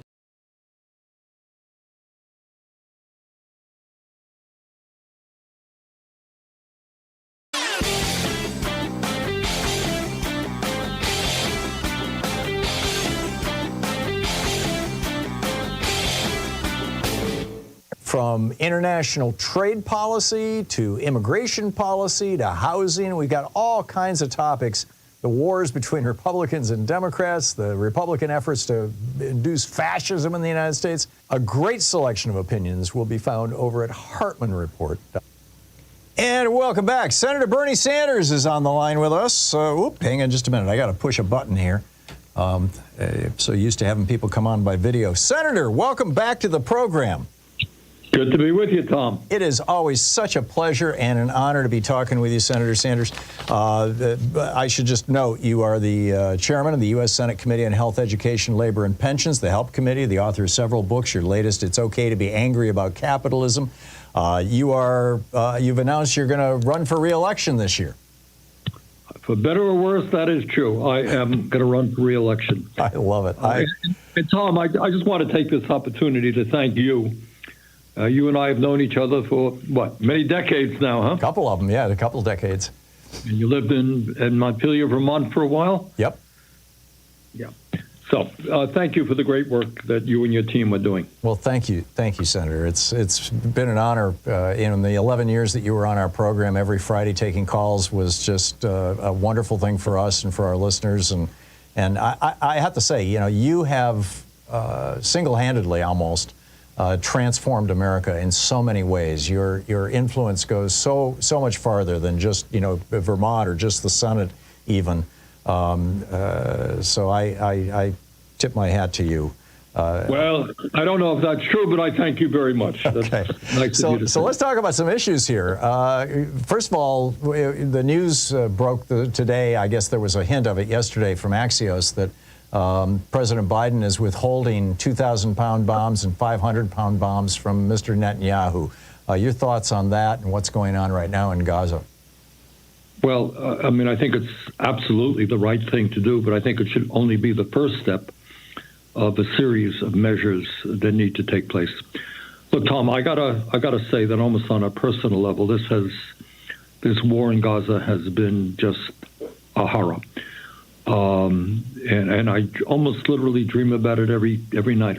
It's on my mind. And what it's about is, I think we all know the story. We know that Hamas is a terrorist organization that killed 1,200 innocent Israelis, took over 200 people into captivity. They want to establish an Islamic State, destroy Israel. Bad news organization. But I think what you also know is that while Israel had a right to defend itself against Hamas, it did not and does not have a right to go to war against the entire Palestinian people. And that is exactly what Netanyahu and his right-wing extremist government have done. And it's not widely reported, but when you put it all together, the kind of devastation that Netanyahu has brought to Gaza is almost unprecedented in modern world history. You're talking about 35, this is an area of 2.2 million people, small area, small population, 35,000 people already dead, 77,000 wounded. That is over 5% of the entire population dead or wounded, and 70% of those people are women and children.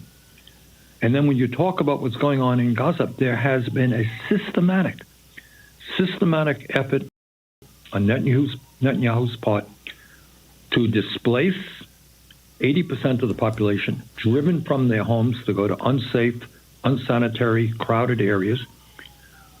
Almost 60% of the housing has been damaged or destroyed.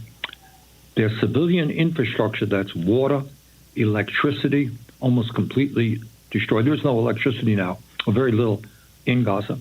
Their healthcare system, systematically destroyed. Almost all of the hospitals are now inoperable. And as I understand it, every single one of the universities, 12 universities in Gaza, have been bombed. And you have kids, the overwhelming majority of kids are not going to school right now. So it has been a devastating attack against the poor people.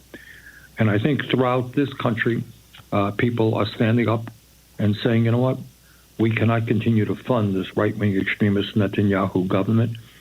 And that's how I voted, and that's the fight that I'm waging right now. What are your thoughts on Speaker Johnson and apparently Chuck Schumer inviting Netanyahu to come speak? I would think typically as a head of state that such an invitation should come from the president. And President Biden doesn't seem to be quite happy about this, although I haven't heard him say anything about it. Well, I think it's disgraceful. I think Netanyahu is more responsible than anybody else for this horrific war in Gaza right now. Throughout the world, his actions have been condemned. There are, some question about whether or not he's going to be charged as a war criminal. And a pretty strong majority of the American people are very unhappy about his policies in Gaza and his war machine. So why he would be invited to address the United States Congress is something that I do not understand. Yeah, well, we saw this happen when President Obama was president, and it was just a purely partisan thing, it seems. You're the chairman of the Senate Committee on Health, Education, Labor, and Pensions, and I understand you're doing some serious work there on the cost of prescription drugs. You want to tell us about that? Yeah, we have had some success. Taking on the power of the pharmaceutical industry and the insurance companies is not easy. They're very, very powerful, and they've gotten their way forever, which is why here in the United States we pay by far the highest prices in the world for prescription drugs. But we've had some success in the last year or two, and the Biden administration has done some good work in this area. If you are a senior citizen with diabetes, you're not going to pay more than $35 for insulin. And the work we did on our committee will suggest, I think, that many people around America are going to see a reduction in the price they pay for insulin. That's good. My committee has worked hard with success in getting 3 out of the 4 major inhaler manufacturers for asthma inhalers, COPD as well, to substantially. For people who have asthma, they know that they sometimes paying hundreds of dollars for an inhaler a month. That's going to be reduced to $35, and that's important for millions of people. So I'm proud of those accomplishments. For the first time, as part of the Inflation Reduction Act, Medicare is actually going to negotiate prices with the drug companies. That's important. So we made some progress. Obviously, a lot more has to be done. And right now, we are having discussions. How fruitful they will be remains to be seen with Novo Nordisk. Novo Nordisk is the huge Danish company that produces Ozempic and Wegovy. And these are 2 major weight loss drugs that are kind of sweeping the world and are very powerful and good drugs that help people with diabetes and help people with weight loss. Problem is that in the United States, we're paying far, far more for these products than people in other countries. If my memory is correct, in the UK, I think it's $59. Here in the United States for Ozempic, it's like close to $1,000 more or less. Wow! And that's just unconscionable. So we are now, working with them to demand that they very substantially. I don't know, 6, 8, 10 years, something like that, maybe more in particular since President Biden became president. The labor movement has really caught fire. We're seeing this most recently now. We just had, what was it, Tennessee, a successful organizing effort by the UAW, and now the Mercedes. Go ahead. Yep.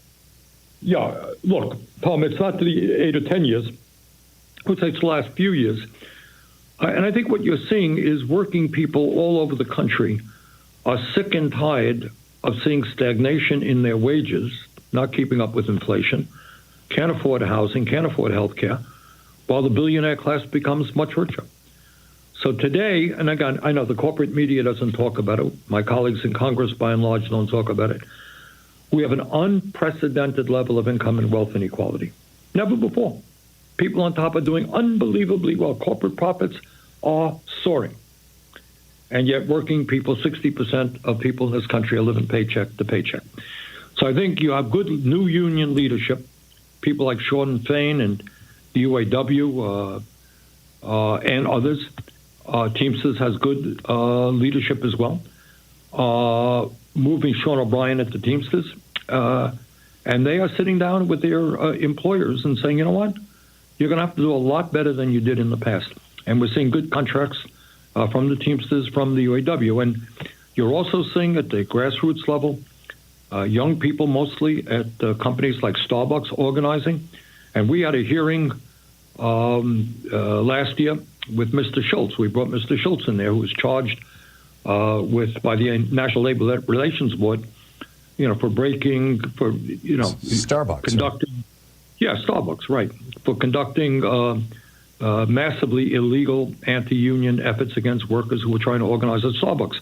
And now what we're seeing is Apparently, Starbucks is sitting down with these workers trying to negotiate a national contract. UAW is going to have a vote in Alabama next week, I believe, with Mercedes-Benz. And so what they are doing is now going to the South, which has been the most hostile area, most difficult area to organize. Last month, all 6 Southern governors came out and said, oh, unions are terrible, vote against it. Well, 73% of the workers of Volkswagen in Chattanooga, Tennessee, voted for the union. So you're right. I think we are seeing a significant uptick in union organizing, in unions fighting for good contracts. And I think if we're going to save the middle class in this country, that's exactly what we have to do. Yeah. And finally, I'm curious your thoughts on the stakes of the election. We're 6 months out in the presidential race. Well, I think the word that comes to my mind, Tom, is existential. And, in the sense that, look, I know that there are listeners out there who are very disturbed about Biden's approach toward Israel and Gaza, and I absolutely share those concerns. He's wrong, period. End of discussion. But we can't throw the baby out with the bathwater. And Joe Biden is not running against God. He's running against a guy named Donald Trump. And if you look at all of the issues, if you look at the issue of democracy, well, Biden's an old-fashioned politician who actually believes in democracy. Donald Trump happens not to believe in democracy. He believes in authoritarianism, and he is working hard to undermine the foundations of American democracy. Joe Biden believes that climate change is real and has helped us put more money into energy efficiency and sustainable energy than any time in history. I mean, we're trying. Later today, I'm going to meet with some Chinese officials to see, despite all of the tension between the two countries, how we can work with China to reduce carbon emissions. Biden understands that. Trump does not. I happen to believe that women have the right to control their own bodies. And after decades and decades of struggle, it is heartbreaking to see state after state take away this basic woman's right. And Joe Biden understands that. Donald Trump is the guy who appointed 3 members to the Supreme Court who overturned Roe v. Wade.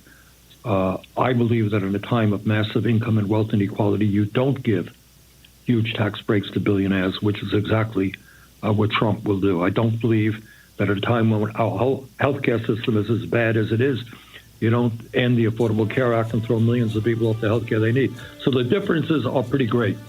And I hope that people will be supportive of President Biden. I do too. I sure do. Senator Sanders, thank you so much for dropping by. It's always great having you with us on the program and talking to you. Thank you. Thank you, Tom. And best of luck in your re-election campaign. Thank you. Thank you. We'll be back with more of your calls in just a moment. Stay tuned. You're listening to Thom Hartmann. Visit thomhartmann.com for audio and video archives. It's Talk Media for the sane among us. We'll be right back with your calls.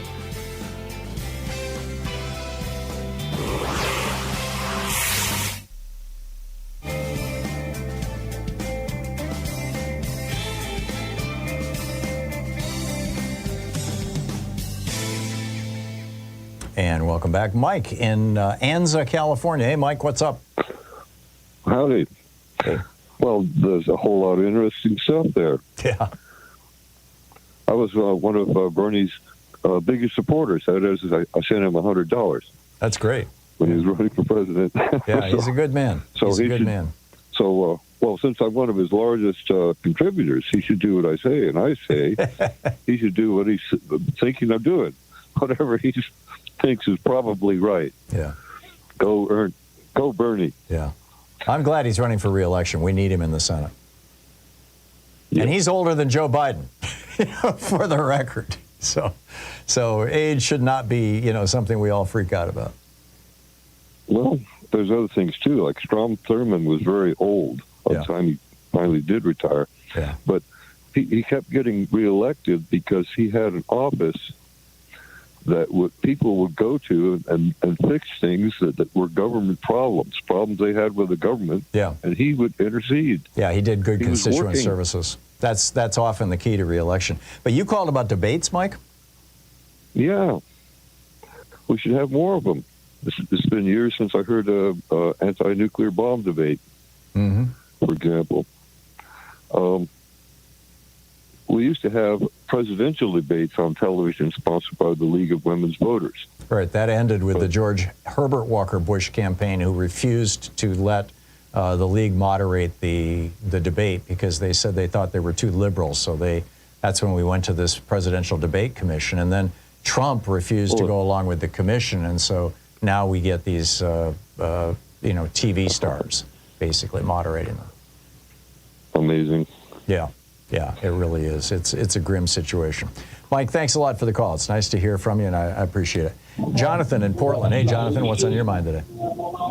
Hi, Tom. The big news is the worm that was purportedly eating Robert Kennedy's brain. According to Robert Kennedy himself. Yes. Well, according to his doctor. It was according to his doctor. But apparently the worm was eating his brain, and then the worm died. Do you know how the worm died, though? No, I don't. Is this a joke? Starvation. Starvation. Okay, Jonathan. But I do have a real comment, though, briefly. Sure. We were discussing healthcare and the differences between, straight Medicare and Medicare Advantage. And I think single payer is really vital. And the example of that is Taiwan and their single payer system. And that's how they survived COVID. Yeah, Taiwan's is the best in the world. And go ahead. But we have to stop looking at it as a cost-benefit issue. It's a national security issue because that's how they dealt with the logistics of it. And I suspect it's the same in Canada. And what goes unreported is that on a per capita basis, Canada has had a third of the deaths of the United States on COVID. Right. And I can only attribute that to the coordination of their healthcare system. Yeah. And you see this, we had the worst outcome from COVID of any country in the world, and or any developed country in the world. I think outside of 2 or 3 very, very poor countries, maybe any country in the world. Jonathan, thank you. Thanks for the call and for the joke. It's starved, yes, no doubt. 52 minutes past the hour. I'll be back with Beachside Bill and your calls on the other side of the break. Lines are open. Stay tuned.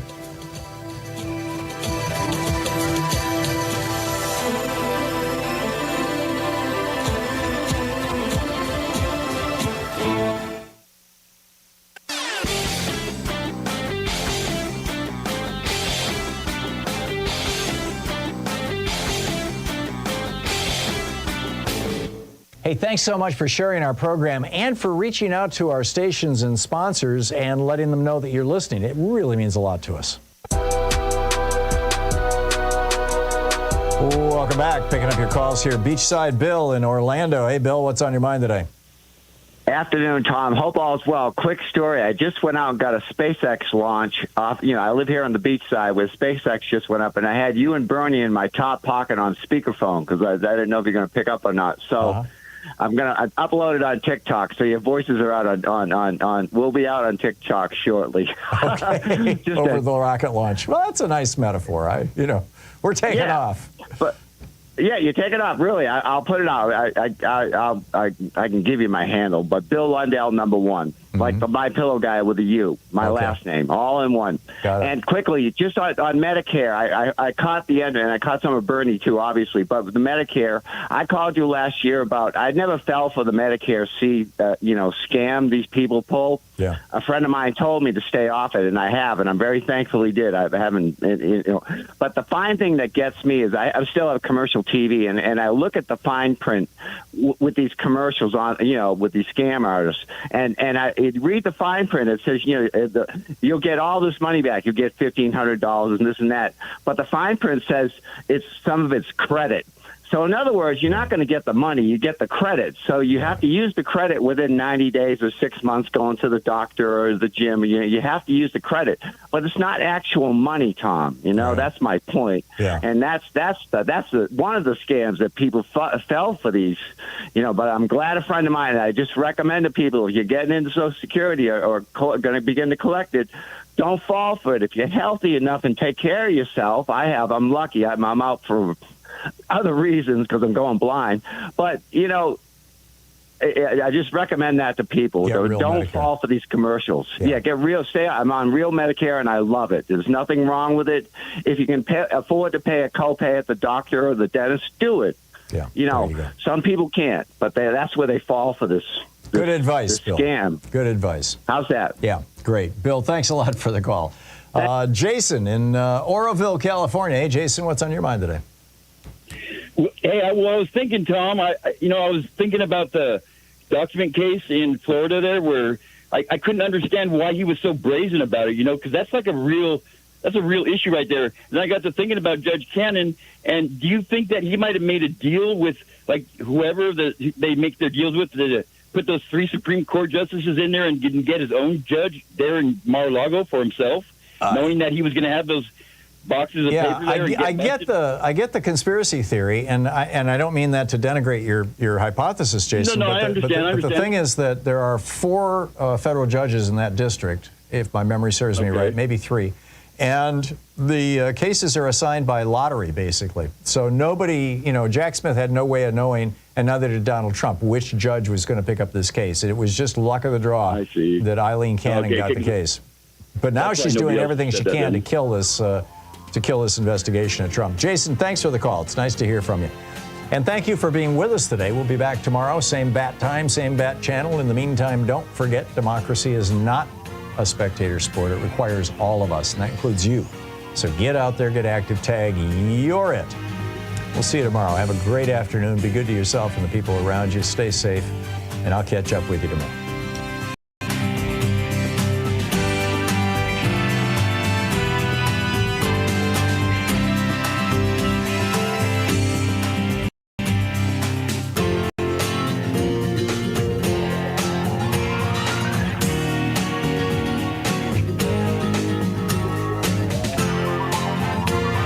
You've been listening to Thom Hartmann. For audio and video archives, visit thomhartmann.com.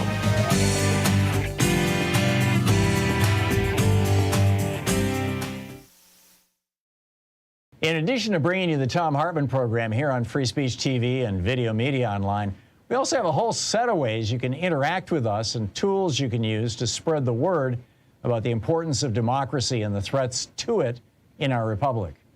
First, there's your daily homework. Sue Nethercutt puts together a daily email newsletter that has a link to every story I discuss on the air, so you can find my sources and you can share them with your friends. It's free, and you can sign up at thomhartmann.com. Second, I publish my daily take every day over at the hartmannreport.com website. That's also free if you want the daily 5 days a week rant in your inbox. No ads either. Third, we have the podcasts. There's the free 1-hour version of our daily show that's advertising supported. You can find that wherever you get your podcasts normally. And then there's also the podcast of the entire 3-hour show with no advertisements, and that's available by subscription over at thomhartmann.com. So check them all out at thomhartmann.com and hartmannreport.com.